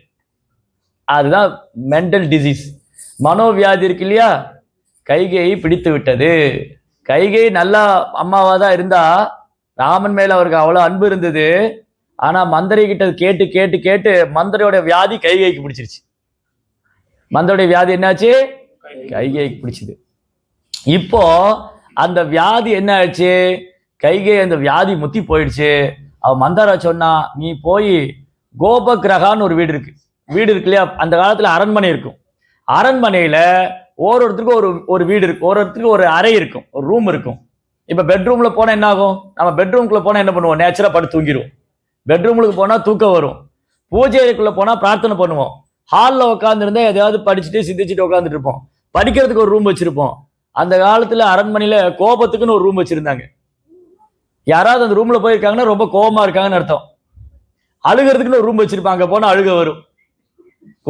கோவப்படுற ரூம்குள்ள போனா கோபம் வந்துடும், அழுக வர ரூம்குள்ள போனா அழுக வந்துடும். அந்த மாதிரி தான் ஒரு அட்மாஸ்பியர் இருக்கும். அப்புறம் ஒரு அறைக்குள்ள போனா சிரிச்சுட்டே இருப்பாங்க. அந்த மாதிரி ஒன்னொன்னு இருந்தது. இன்னைக்கு வீட்டுல ஒரே அறையில கோபம் எல்லாம் வருது. ஹால்ல வந்தாலும் கோபம் வருது, பெட்ரூம்ல போனாலும் கோபம் வருது. கோபம் எல்லா பக்கம் இருக்கு இல்லையா. அன்னைக்கு கோபத்துக்கு ஒரு அறை. அப்ப சொன்னா, மந்தாரா நீ கோவப்படுற அறைக்குள்ள போய் உட்காந்துக்கோ, உன் கணவர் வருவாரு, நீ பேசாத, தரையில படுத்துக்கோணும். நகையெல்லாம் கழட்டி போட்டுட்டு தலையெல்லாம் விரிச்சு போட்டு நீ தரையில படுத்துக்கோணும். அவர்கிட்ட சொல்லு, இந்த மாதிரி என் பையன் பரதன் நாடு ஆளணும், ஒரு மகன் ராமன் காட்டுக்கு போகணும்னு சொல்லு. அவன் அப்படி படுத்துட்டு இருக்கா தரையில. இப்போ தசரதர் என்ன பண்ணாரு? அரியாசனத்துல போய் ராஜாவுடைய அரசியல் விவகாரம் எல்லாம் முடிச்சுட்டு தசரதர் நேர கைகையோடைய அந்தப்புறத்துக்கு வர்றாரு. கைகையை தேடுறாரு, எந்த அறையில இருக்கா? அவ ஹால்ல இல்ல, சமையல் ரூம்ல இல்ல, பெட்ரூம்ல இல்ல. எங்க இருக்காவோ? கோபகிரகால இருக்கா, கோபபவன். அந்த கோபபவனுக்குள்ள போய் பார்த்தா கைகை தரையில படுத்திருக்கா. தசரதர் நின்று பேசிட்டு இருக்காரு, கைகை தரையில படுத்துட்டு இருந்தா. 10 நிமிஷம் தசரதர் கடைசியில பார்த்தா அவர் தரையில படுத்துட்டு இருக்காரு, கைகை நின்றுட்டு இருக்கா. 10 நிமிஷம் என்னாச்சு? தசரதர் பேசி, கைகை உனக்கு என்ன ஆச்சு? யாரா உன்னை திட்டாங்களா? உனக்கு என்ன நடந்தது? ஏன் நீ கோபகிரகத்துக்குள்ள வந்திருக்க? உன்னை யாராவது சொல்லிட்டாங்களா? நான் ஏதாவது கோபப்படுற மாதிரி பேசிட்டேன்னா? இதெல்லாம் கேட்டா கடைசியில கைகை சொன்னா, அதெல்லாம் ஒண்ணும் இல்ல, நீ எனக்கு வரம் கொடுத்துருக்க, என் மகன் பரதன் நாடாளனும் உன் பையன் காட்டுக்கு போகணும், இந்த வரத்தை கொடுன்னா. அப்ப பார்த்தா கைகை எதிர்த்து நிக்கிறா, தசரத கீழே விழுந்து அழுதுட்டு இருக்கு. இப்ப இந்த வியாதி என்னாச்சு? தசரதற்கு பிடிச்சி போயிடுச்சு. இப்படி கொஞ்ச நேரத்துல பார்த்தா அயோத்தியா முழுவதும் எல்லாரும் சோகத்துல மூழ்கிட்டாங்க. ஏன்னா ராமர் காட்டுக்கு போறாங்க அப்படின்னு எல்லாருக்கும் சோகம், கவலை போச்சு. இப்ப இதை யாரு சரி பண்ண முடியும்? இந்த அயோத்தியால கோபத்துக்கும் சோகத்துக்கும் கவலையிலையும் பாதிக்கப்படாத ஒரே ஒருத்தர் தான். யார் அவரு? ராமர் தான் காட்டுக்கு போக வேண்டியவராச்சே. அயோத்தியால சோகமும் பாதிக்கப்படாதவர், கோபமும் பாதிக்கப்படாதவர் யாருன்னா வசிஷ்டர் தான். வசிஷ்டர் இருக்கார் இல்லையா, அவர் பிராமணர், குலகுரு, ஆச்சாரியன். அவருக்கு கோபமோ கவலையோ எல்லாம் கிடையாது. ஆனா அவரால் இது சரி பண்ண முடியாது. இப்போ அயோத்தியால எங்கு பார்த்தாலும் சோகமும் கவலையும் மன உளைச்சலும் மன அழுத்தத்துக்கு ஆளாயிட்டாங்க மக்கள்லாம். தசரதுல இருந்து ஆரம்பிச்சு எல்லாருக்கும். இப்ப இதை யாரு சரி பண்ண முடியும்? யார் வந்தா சரி பண்ண முடியும்? வசிஷ்டராலும் சரி பண்ண முடியாது. ராமர் தான் காட்டுக்கு போறாரு, யாரு வந்தா சரி பண்ண முடியும்? குட், பரதன் வரணும். பரதன் என்ன பண்ணாரு? இந்த மன உளைச்சலுக்கு மன அழுத்தத்துக்கு காரணம் என்ன? ராமர் காட்டுக்கு போகணுங்கிறாங்க. ராமர் காட்டுக்கு போயிட்டாரு பரதன் வர்றதுக்குள்ள. இப்ப என்ன பண்ணணும்? இதுக்கு இந்த பிரச்சனையை சால்வ் பண்ற என்ன பண்ணணும்? பரதன் என்ன பண்ணணும்? ராமரை கூட்டிட்டு வரணும். பரதன் அதுக்கு தானே போனாரு. ரைட், சரி. அப்புறம் வேற ஏதாவது பேர் சொல்லுங்க. சபரி. சபரி மாதாவுடைய பக்தி இருக்கு இல்லையா, கொஞ்சம் யோசிச்சு பார்த்துக்கோங்க. நான் அப்புறம் சொல்றேன் சபரி மாதாவுடைய பக்தி என்னன்னு. சபரி மாதா நம்மள மாதிரி தசு பூசுன்னு இங்கிலீஷ்ல பேச தெரியாது அவங்களுக்கு. அவங்க சாஃப்ட்வேர் இன்ஜினியர் கிடையாது, அவங்க ஐடி கம்பெனியில் ஒர்க் பண்ணல, அவங்க உயர்ந்த பிராமண குலத்துல பிறக்கல, அவங்க வேத மந்திரம் எல்லாம் தெரியாது. சபரி மாதா மாதங்கி மகரிஷியோட ஆசிரமத்தை கூட்டி பெருக்கிற சாதாரண ஒரு பணிப்பெண். ஒரு நாள் அவங்க குரு மகாராஜ் சொன்னாரு, சபரி, இந்த மாதிரி நான் என் சீடர்களோட ஆன்மீக உலகத்துக்கு போறேன், இந்த உலகத்தை விட்டு நான் போறேன், நீ இங்கேயே தங்கியிரு. சபரி சொன்னா, என்னையும் கூட்டிட்டு போயிருக்கேன்னா, நான் உன்னை கூட்டிட்டு போல, நீ இங்கே இரு, ஒரு நாள் ராமர் வருவார் இந்த ஆசிரமத்துக்கு, ஒரு நாள் ராமர் வருவாரு, அப்ப அவருக்கு சேவை பண்ணிட்டு நீ வரலான்னு சொன்னார். என்னைக்கு வருவாருன்னு சொல்லல, நாளைக்கு வருவாரா, ஒரு வாரம் கழிச்சு வருவாரா, ஒரு மாசம் கழிச்சு வர போறாரா, 1.5 வருஷம் கழிச்சு வர போறாரா, இல்ல பல வருஷம் கழிச்சு தெரியாது. சபரி மாதா தினமும் ஆசிரமத்தை கூட்டி பெருக்கி சுத்தம் பண்ணி பழங்கள்லாம் பறிச்சு வச்சு இன்னைக்கு ராமர் வருவாரு காத்துட்டு இருப்பாங்க. அன்னைக்கு வரல, அடுத்த நாள் வருவார். இப்படி நாட்கள் போயிட்டே இருந்தது. ஆனா அவங்களுக்கு என்ன போகல? நாட்கள் போயிட்டே இருந்தது, என்ன போகல? நம்பிக்கை போகல. யார் சொல்லியிருக்கா பகவான் வருவார்னு? குரு சொல்லியிருக்காரு. குருவோடைய வார்த்தை மேல நம்பிக்கை. என் குரு சொல்லிட்டு போயிருக்காரு, ஒரு நாள் ராமர் வருவாரு. அதுதான் குருவோடைய வார்த்தை. குருமுக பத்ம வாக்கியா சித்திதே கொரியாய்க்கு ஆர்னா கொரிகோமன ஆஷா. ஆன்மீக குருடைய வார்த்தைய சிறமேற்கொண்டு எடுத்துக்கொள்ள வேண்டும். சபரி மாதா காத்துட்டு இருந்தாங்க. அவங்க குரு சொன்ன மாதிரி பல வருஷங்களுக்கு அப்புறம் ராமர் வந்தார். அது வரைக்கும் சபரி காத்துட்டு இருந்தாங்க. அப்புறம் ராமர் வந்த உடனே அவன் கண்ணெல்லாம் கண்ணீர் வந்தது. ராமரை வரவேற்று அவரை உட்கார வச்சு பாத பூஜை பண்ணி அவருக்கு அந்த பழங்கள்லாம் கொடுத்து அவருக்கு சேவை பண்ணாங்க. சபரி மாதாக்கு. அப்புறம் வேற கௌசல்யா. கௌசல்யா ராமருடைய அம்மா. சரியா? கௌசல்யா விட்டுருங்க, வேற ஏதாவது சொல்லுங்க. ஜடாயு. ஜடாயு ஒரு பருந்து. ரைட். ஜடாயு ராவணன் கூட சண்டை போட்டார். சீதாதேவி ஜடாயு தசரதருடைய நண்பர், ரொம்ப வயதானவர். ராவணன் சீதையை தூக்கின்னு போகும்போது ஜடாயு ஒரு மரத்து மேல உட்கார்ந்து இருந்தாரு. சீதா அழறாங்க, ஓ ராம், ஓ லக்ஷ்மண், ஓ ராம், ஓ லக்ஷ்மண். சீதை அழுதுண்டே போறாங்க. ஜடாயு பார்த்தாரு, என் பிரபு இல்லாத வேலையில ஏதோ ராட்சசன் சீதையை கடத்தின்னு போறான்னு சொல்லிட்டு போய் சவால் விட்டார். அடே ராட்சசா, மரியாதையா சீதாமாயோட அனுப்பிச்சுடு, இல்லை நான் உன்னை கொன்னுடுவேன்னு. ராவணன் நினைச்சா இது என்ன ஒரு சாதாரண பருந்து தானே அப்படின்னு நினைச்சா, இந்த ஜடாயு என்ன பண்ணாரு, தன்னுடைய அழகால ராவனுடைய தலையை கொத்திடுவார். ஒரு தலையை கொத்தினா இன்னொரு தலை வந்துடும், ஒரு தலையை கொத்தினா இன்னொரு தலை வந்துடும். ஒரு கை கொத்தினாரு, இப்படி கொத்தி கொத்தி அவனை வந்து உடம்பெல்லாம் காயம் பண்ணி அவன் பார்த்தான், ஐயோ இந்த பருந்து நான் ஏதோ சாதாரணம் நினைச்சிட்டு இருந்தேனே, இது பார்த்தா பெரிய சவாலா இருக்குன்னு பார்த்தா ராவணனுக்கே குழப்பம் ஆயிடுச்சு, இதை கொல்ல முடியுமா முடியாதோன்னு. அப்புறம் ஜடாயுக்கு ரொம்ப வயசாயிடுது, அவரால் சண்டை போட முடியாது, ரொம்ப தளர்ந்து போயிட்டாரு. உடனே என்ன பண்ணார் ராவணன், தன் உடைவாளை உருவி உடைவாள் எடுத்து ஜடாயோட 2 ரக்கையும் அப்படி வெட்டிட்டான். 2 ரக்கையும் வெட்டி உடம்பெல்லாம் ரணமாயி அப்படி ரத்தம் சொட்ட சொட்ட ராமா ராமா அப்படின்னு அப்படியே கீழே விழுந்தார் ஜடாயு. அப்படியே உடம்பெல்லாம் ரத்தம் சொட்டுது. சீதா அலறாங்க, ஜடாயு ஜடாயு நான் அப்பவே சொன்னேனே, போங்க போங்க, நீங்க போங்க, இங்க சண்டை போடாதீங்க, இந்த ராட்சசம் கூட சண்டை போடாதீங்க, போங்க போங்கன்னு சொன்னேன். அப்ப ஜடாயு சொல்லுவார், சீதாமா நான் எப்படி உன்னை விட்டுட்டு போறதுன்னா, இந்த ராட்சசன் எப்படி விட்டுட்டு போறது, என் உயிரே போனா விட மாட்டேன்னு ஜடாயு சண்டை போட்டார். இந்த யுத்தத்துல ஜடாயு ஜெயிச்சாரா தோத்துட்டாரா? ராவன் கூட சண்டை போட்டு ஜடாயு ஜெயிச்சாரா தோத்தாரா?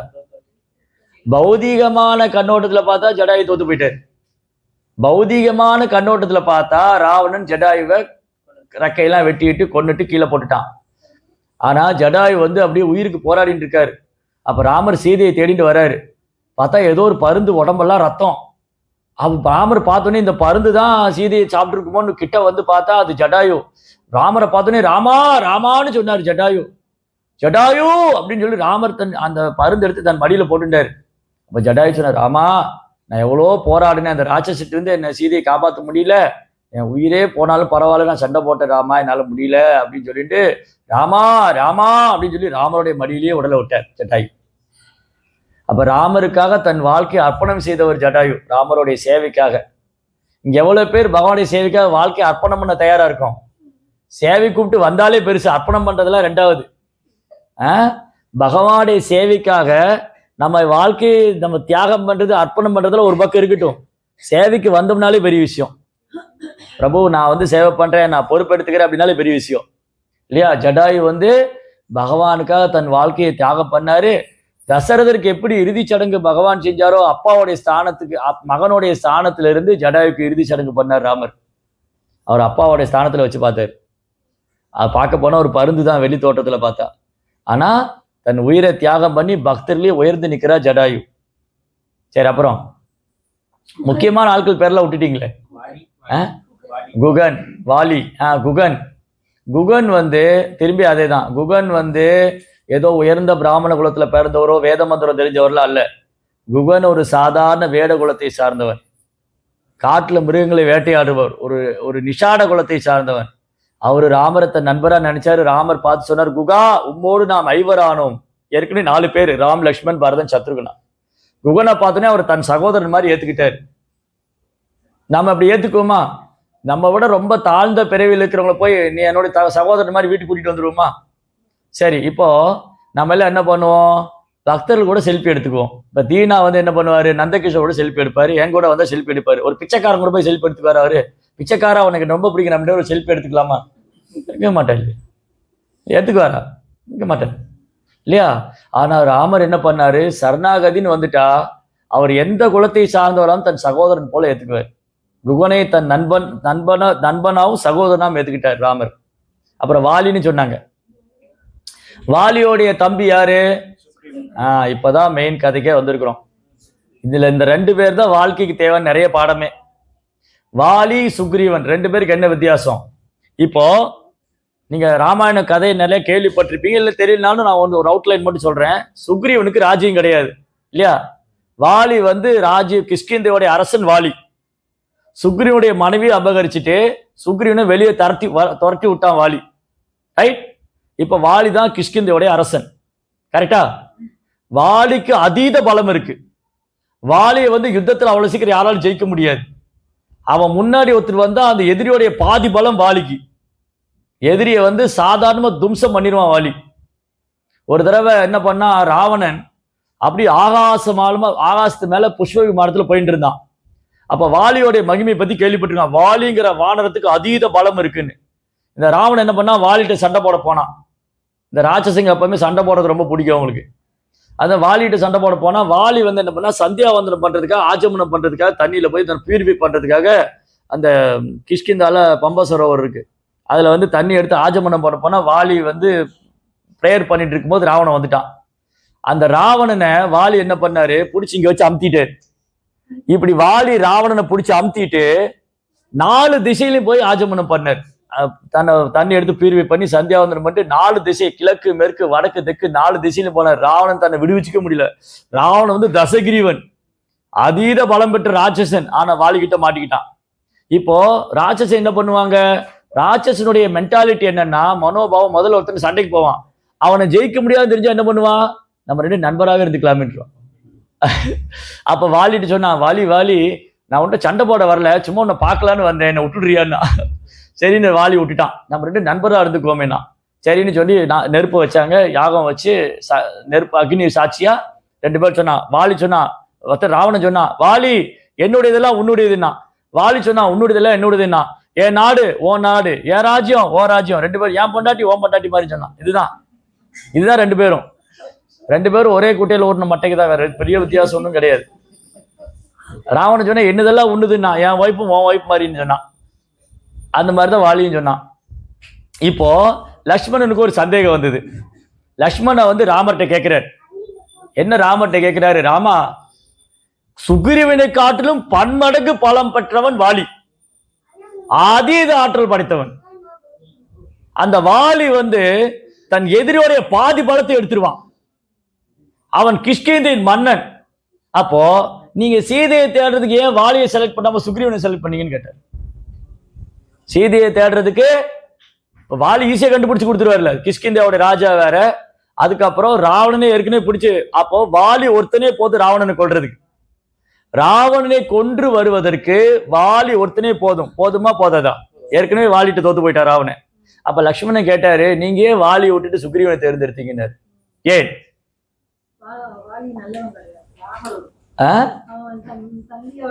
10 காரணம் சொல்லுது ராமாயணம். ஏன் வந்து 10 காரணம் சொல்றார் ராமர் வந்து லக்ஷ்மணன்ட்ட ஏன் நான் சுக்ரீவனை தேர்ந்தெடுத்தேன் 10 காரணம் சொல்றார். என்னாச்சு? சோ எல்லாம் கேட்டுட்டு இருக்கீங்களா? இதான் முக்கியமான இடத்துக்கு வந்திருக்கோம். ராமாயணத்துல மிக முக்கியமான இடம். ராமர் ஏன் ராவணனை சீதையை தேடி கண்டுபிடிக்கிறதுக்கு, ராவணோட யுத்தம் செய்யறதுக்கு வாலி விட்டு சுக்ரீவனை தேர்ந்தெடுத்தார்? முதல் பதில் ராமர் சொல்றாரு, வாலி வந்து கர்வத்தின் அடையாளம். வாலிக்கு கர்வம், நான் எல்லாத்தையும் ஜெயிச்சிருவேன், என்ன மேல ஒரு பலசாலி கிடையாது, எனக்கு யாருடைய தயவும் தேவை கிடையாது, நான் தனி ஒரு ஆளா நின்று எல்லாரையும் ஜெயிச்சிருவேன், எல்லாத்தையும் சண்டை போட்டுருவேன்னு சொன்னா அந்த மாதிரி ஆள் ராமருக்கு தேவையில்லை. ராமருக்கு யார் தேவை? என்னை விட எனக்கு ஒரு தகுதியும் கிடையாது, நான் வந்து எந்த ஒரு சக்தியும் இல்லாதவன் அப்படின்னு நினைக்கிறவங்க தான் பகவானுக்கு வேணும். யார் ஒருத்தர் வந்து நான் ஒன்று எந்த தகுதியற்ற, எனக்கு ஒரு ஐ எம் நாட் கேப்பபிள், எனக்கு எந்த ஒரு குவாலிஃபிகேஷனும் கிடையாது, எனக்கு எந்த ஒரு தகுதியும் கிடையாது அப்படி நினைக்கிறவங்க தான் பகவானுக்கு வேணும். யார் பகவானுக்கு வேண்டாம், நான் தனியா இருந்து என்ன வேணா சாதிச்சிருவேன், அவருக்கு பகவானுக்கு தேவையில்லை. அதனால ராமருக்கு வாலி தேவையில்லை. சரி, ராவன் என்னாச்சு? வாலிக்கும் ஏன் சுக்ரீவனுக்கு என்ன வித்தியாசம்னு சொன்னா, ஒரு நாள் கிஷ்கிந்தைக்கு ஒரு அசுரன் வருவான், மாயாவின்னு ஒரு அசுரன். அவன் என்ன பண்ணுவான், வாலியோடைய பலம் தெரிஞ்சு ஒரு நாள் கிஷ்கிந்தில வந்து அறைக்குள் விடுவான். ஏய் வாலி, கோழையே வெளியே வா, சண்டை போட ரெடியா இருக்கேன் அப்படின்னு கிஷ்கிந்தாக்கு வெளியில வந்து இந்த மாயாவி வாலியை சண்டை கூப்பிட்டான். வாலி என்ன பண்ண, ஒரு பெரிய கதை எடுத்து தோல்ல வச்சுட்டு அந்த மாயாவி கூட சண்டை போட போனா. சுக்ரீவனு பின்னாடி ஓடி வந்தான். 2 பேரும் வராங்க, சுக்ரீவனும் வரான், வாலியும் போறான். 2 பேரும் அந்த மாயாவி கூட சண்டை போட போனா. வாலி சண்டை போட்டு 2 பேரும் அவனை துரத்திட்டே போய் சண்டை போட்டு ஒரு குகை கிட்ட போனாங்க. அந்த குகை கிட்ட போன உடனே வாலி சொன்னா, சுக்ரீவா நீ இங்கே நில்லு, நான் அவனை கொல்லாம வரமாட்டேன்னு சொல்லி வாலி மட்டும் உள்ள போனான். அப்புறம் வாலி போய் சண்டை போட்டாங்க. அப்புறம் கடைசி பார்த்தா அங்க உள்ள இருந்து ரத்தம் வந்தது. எவன் உயிரோடு இருக்கான், எவன் செத்து போறான் சுக்ரீவனுக்கு தெரியல. அவன் பயந்து ஓடி வந்துட்டான் கிஷ்கிந்தைக்கு.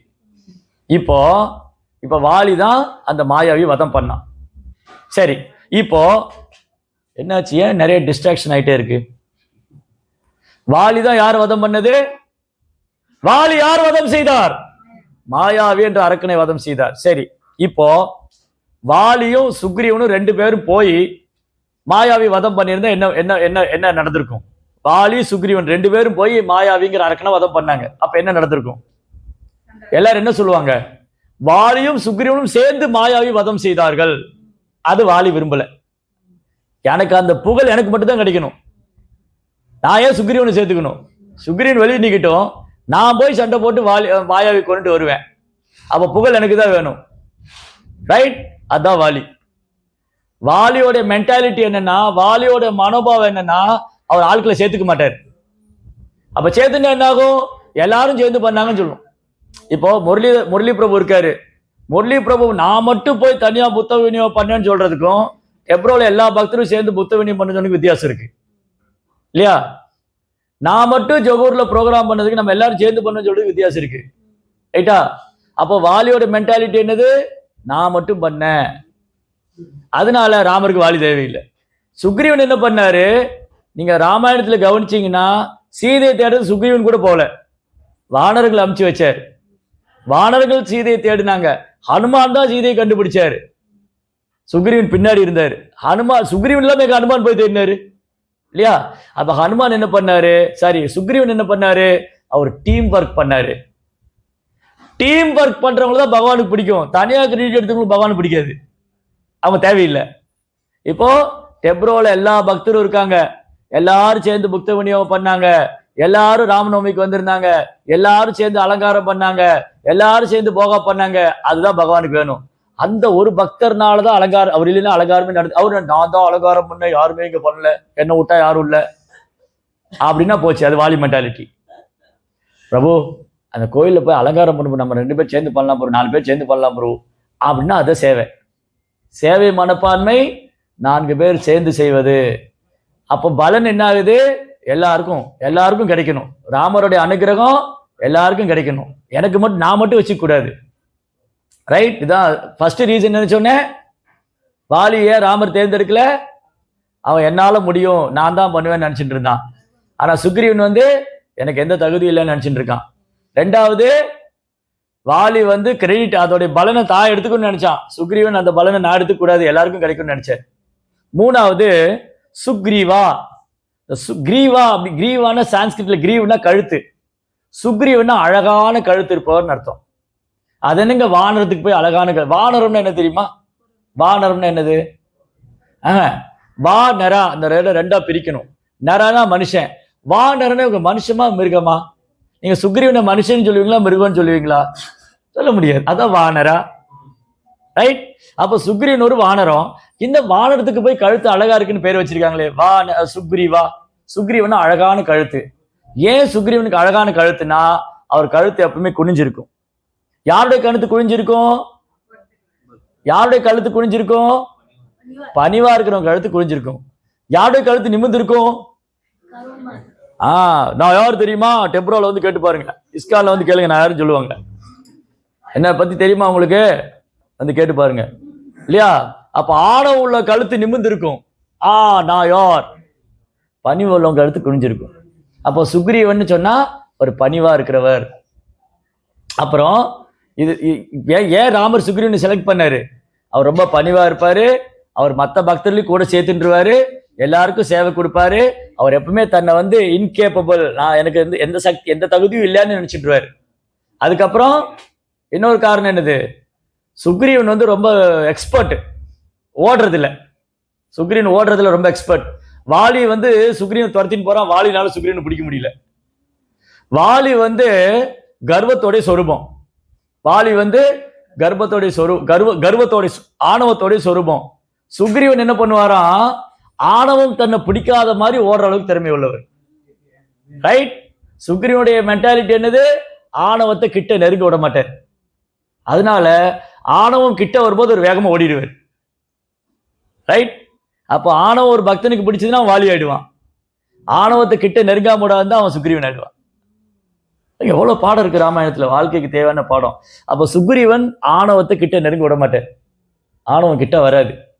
அதுக்கப்புறம் சுக்ரீவன் வந்து இன்னொரு ஸ்பெஷல் என்னன்னா, அவர் எங்க ஒழிஞ்சிருந்தாரு? சுக்ரீவன் எங்க ஒழிஞ்சிருந்தாரு தெரியுமா? அவர் ரிஷ்யமுக பர்வதங்கிற இடத்துல ஒழிஞ்சிருந்தார். ரிஷ்யமுகா அந்த வேர்டுக்கு மீனிங் இருக்கு. ரிஷ்யமுகானா ரிஷியோட வாய். ரிஷியோட வாய் அப்படின்னா ஒரு சாது. ஒரு சாதுவோட வாயிலிருந்து என்ன வரும்? பகவானை பற்றிய லீலைகள், பகவானை பற்றிய மகிமைகள் அந்த அந்த அந்த சத்சங்கத்துல போய் இருக்கிறது. இப்போ சத்சங்கத்துல உட்கார்ந்து இருக்கிறவங்க ஆணவம் வருமா வராதா? உட்கார்ந்து இருந்தா வராது, சத்சங்கம் முடிஞ்சா வந்துடும், எந்திரிச்சு வெளியில போகும்போது வந்துடும். அப்ப எந்த இடத்துல ஆணவம் இருக்காது?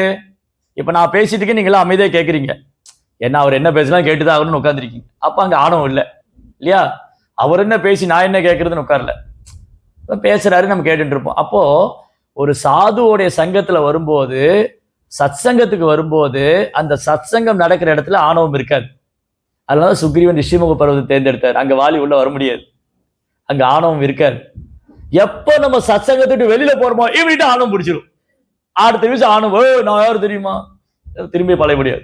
அதனாலதான் எப்பவுமே நித்தியம் பாகவத சேவையா, தொடர்ந்து பாகவதம் படிச்சுட்டே இருக்கணும், கேட்டுக்கிட்டே இருக்கணும், சத்சங்கத்திலேயே இருக்கணும்.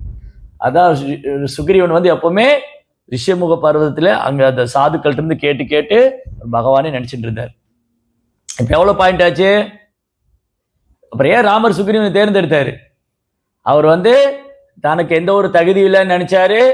அவர் தன் ஆணவம் நெருங்க முடியாத அளவுக்கு தன்னை காப்பாத்திட்டாரு. அதுக்கப்புறம் அவர் டீம் ஒர்க் பண்ணுவார், எல்லாரும் சேர்த்துட்டு சேவை பண்ணுவாரு. அப்புறம் வேற என்ன சொன்னேன்? பணிவா இருப்பாரு. அது சொல்லிட்டோம். அப்புறம் இன்னும் நிறைய இருக்கு, 4 தான் சொல்லியிருக்கு, இன்னும் 6 இருக்கு.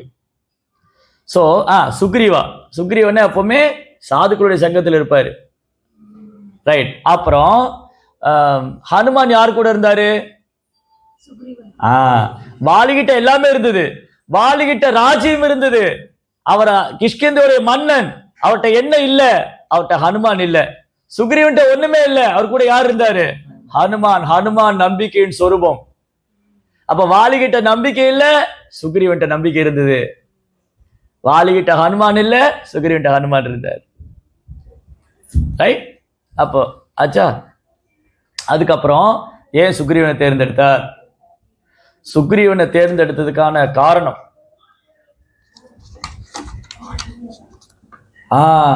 அவர் வாலி கண்டா பயந்துட்டுருவார். சுக்ரீவன் என்ன பண்ணாரு? ஏன் சுக்ரீவன் வாலி கண்டா பயந்துட்டாரு? வாலி வந்து ஆணவம். ஒரு பக்தன் ஆணவத்தை கண்டா பயந்துக்கணும். ஐயோ இந்த ஆணவம் என்கிட்ட வந்துடக்கூடாது. ஆணவத்தை கண்டு நம்ம பயந்துக்கணும். ஓ ஆணவமா, அது என்ன பிடிச்சிரும்னா அதே ஆணவம் வந்துருச்சு அர்த்தம். ஆணவமா என்ன பிடிக்கிறது அது, அப்ப ஆணவம் பிடிச்சாச்சு. ஐயோ ஆணவமா, அது என்கிட்ட பகவானே எனக்கு ஆணவமே வரக்கூடாது, எனக்கு கர்வமே வரக்கூடாது இல்லையா? அதனாலதான் சுக்ரீவன் வந்து வாலியை கண்டா பயந்துட்டுருவார். அதுக்கப்புறம் சுக்ரீவன்ட்ட இன்னொரு குவாலிட்டி என்னன்னா, அவர் தன் தவறை ஒத்துக்கொள்வார். நம்ம ஒத்துக்குவோமா? ஒத்துக்கவே மாட்டோம். நம்ம வழக்குல நம்ம ஜட்ஜ் ஆயிடுவோம். நான் சொல்றதான் கரெக்டு, நீ எப்படி சொல்லலாம், நீ செஞ்சதுதான் தப்பு. பட் சுக்ரீவன் என்ன பண்ணுவாரு? ஒரு நாளும் தன் தவறை மறைக்க மாட்டார். நம்ம தப்பு பண்ணா மறைக்க பார்ப்போம், யாருக்காவது தெரியாம வச்சுக்கணும், யாரும் பார்த்துடக்கூடாது, யாரும் சொல்லிடக்கூடாது. பட் சுக்ரீவன் வந்து ஏதாவது மிஸ்டேக் பண்ணிட்டா அதை ஒத்துக்குவார். ஆமா நான் தப்பு பண்ணிட்டேன். ஒரு தடவை என்ன ஆச்சு, இந்த சீதையை தேடி கண்டுபிடிக்கிறேன்னு சொன்னார். ராமர் வந்து 4 மாசம் மழை காலம் வந்துடும். ராமர் சொன்ன மாதிரி வாக்கு காப்பாத்திட்டார், வாலியை வதம் பண்ணிட்டார். ஆனா சுக்ரீவன் என்ன பண்ணாரு? 4 மாசம் வந்து மழைக்காலத்துல வெளியே போகாம நல்ல பொண்ணுகளோட எல்லாம் டான்ஸ் பண்ணி நல்லா அந்த பலரசம்லாம் குடிச்சு அப்படி போதையில தன்னை மறந்து போய் ராமர் கொடுத்த வாக்குறுதியை மறந்துட்டார். அப்புறம் லக்ஷ்மணன் ராமர் சொன்னாரு, லக்ஷ்மணா சுக்ரீவன் வாக்கு கொடுத்து 4 மாசத்துக்கு மேல ஆயிடுச்சு, சரி மழைக்காலம் போட்டுன்னு விட்டாச்சு, இனி சுக்ரீவன் ஒரு தகவலும் வரல, நீ போய் அவனுக்கு கொஞ்சம் பயமுறுத்தணும்னாரு. லக்ஷ்மணனுக்கு வந்து இந்த பயமுறுத்துறதுலாம் தெரியாது. லக்ஷ்மணனுக்கு தெரிஞ்சது ஒண்ணு அன்பு பண்ணல, அடிச்சிடணும், அவ்வளவுதான். லக்ஷ்மணன் வந்து ராமர் மேல ஒண்ணு அன்பு பண்ணுவார். இல்ல ராமர்கிட்ட யாரும் அன்பு பண்ணலையா அவனை வந்து உண்டு இல்லைன்னு ஆக்கிட்டு அவனை கொன்னு. ராமர் சொன்ன உடனே லக்ஷ்மணன் உடைவாள உருட்டு நல்லா போய் சுக்ரீவனை கொண்டுட்டு வரட்டுமானாரு. இருப்பா, முதல்ல அவன்ட்டு போ, அவனுக்கு கொஞ்சம் பயமுறுத்துன்னு சொன்னா அவனை கொண்டுட்டு வரேங்கிறிய. நீ பயமுறுத்துன்னு சொன்னா இப்படி பயமுறுத்த கூடாது. இப்போ ஒருத்தரை பயமுறுத்தணும்னு சொன்னா, இப்ப என்ன பிரச்சாரம் பண்ணும்போது இந்த பௌதிக உலகம் ரொம்ப துன்பம் நிறைந்தது, இஸ்கானுக்கு வந்து நம்ம கிருஷ்ண பக்தி எல்லாம் பண்ணா பகவான் படி எல்லாம் ரொம்ப அன்பா சொல்லணும். இந்த பௌதிக உலக துன்பம் இருந்தது. இஸ்கானுக்கு வந்தா நீங்க நிறைய சேவை இல்லாம அவன் இஸ்கான் விட்டு ஓடுற மாதிரி பண்ணிடக்கூடாது, பயமுறுத்திடக்கூடாது இல்லையா? அவங்க இஸ்கானுக்கு வரணும், பயமுறுத்தாம கொண்டு வரணும். அதனால இங்க பாயிண்ட் என்னன்னா, லட்சுமணன் சொன்னாரு, நீ அவனை பயமுறுத்துன்னு சொன்னா அவனை ஓட விட்டுற, என்ன விட்டு என்கிட்ட ஓட வச்சிடாத, அவனை எப்படியே கொண்டு வரனாரு. அவன்கிட்ட போய் கொஞ்சம் எச்சரிக்கை பண்ணு, ராமர் கொடுத்த வாக்குறுதினு காப்பாத்தல, மரியாதை வந்து சொல்லி செஞ்சு விடுன்னு சொன்னேன் இல்லையா? அதனால இங்க வந்து சுக்ரீவன் தன் தவறை ஒத்துக்கொள்வார். ராமர்கிட்ட வந்து ஒத்துக்கிட்டார், லட்சுமணன் முதல்ல ஒத்துட்டார். நான் செஞ்ச தப்பு தான், நான் இவ்வளவு நாள் மறந்து போயிட்டேன், இந்த பெண்களோட எல்லாம் இருந்து போதையெல்லாம் போட்டு நான் மறந்து போயிட்டேன், நான் உடனே ஆள் அனுப்பிச்சிட்டேன் சீதையை தேடுறதுக்கு, நான் தப்பா நினைச்சுக்காதுங்க, நான் உடனே ராமர்கிட்ட வந்து மன்னிப்பு கேட்டுறேன்னு. இதுதான் சுக்ரீவனுடைய இன்னொரு மென்டாலிட்டி. அதுக்கப்புறம் சுக்ரீவன் வந்து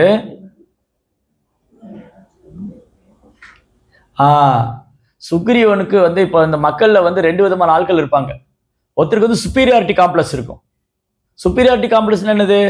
நான் தான். சுக்ரீவன் வந்து இன்ஃபீரியாரிட்டி காம்ப்ளெக்ஸ். அது முன்னே சொன்னேன் இல்லையா, நான் ஒன்றும் இல்லை. ஸோ ராமருக்கு வந்து சுப்பீரியாரிட்டி காம்ப்ளெக்ஸ் சொல்லுவது தேவையில்லை, இன்ஃபீரியாரிட்டி காம்ப்ளெக்ஸ் சொல்லுவது தான் வேணும் இல்லையா?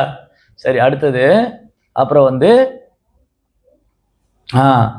சுக்ரீவன் வந்து இதெல்லாம் தான் முக்கியமான points. Almost you have completed all these things. இதெல்லாமே சொல்லிட்டோம். அதனால ஏன் ராமர் சுக்ரீவனை தேர்ந்தெடுத்தான்னு இந்த குணம் எல்லாம் ராமர் பார்த்திருக்காரு அவர்கிட்ட. இந்த குணங்கள்லாம் ராமர் பார்த்ததுனால அவருக்கு சுக்ரீவன் தான் தேவை, வாலி தேவையில்லை. அதனால வாலியை விட்டுட்டு சுக்ரீவன்ட்ட போனார். சரி, அப்புறம் சுக்ரீவன் சொல்லியாச்சு.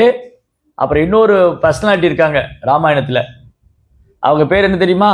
சூர்பனகான்னு பேர். சூர்பனகான்னு என்ன தெரியுமா? நெகானா நெயில். சூர்பனகனா ஷார்ப்பா நெயில் வச்சுட்டு இருக்குது. இந்த நிறைய விரலுக்கு மேல நகை வளர்த்தி அதுக்கு கலர் கலர்ல பெயிண்ட் அடிச்சு வச்சிருப்பாங்க, அவங்க எல்லாம் சூர்பனகா.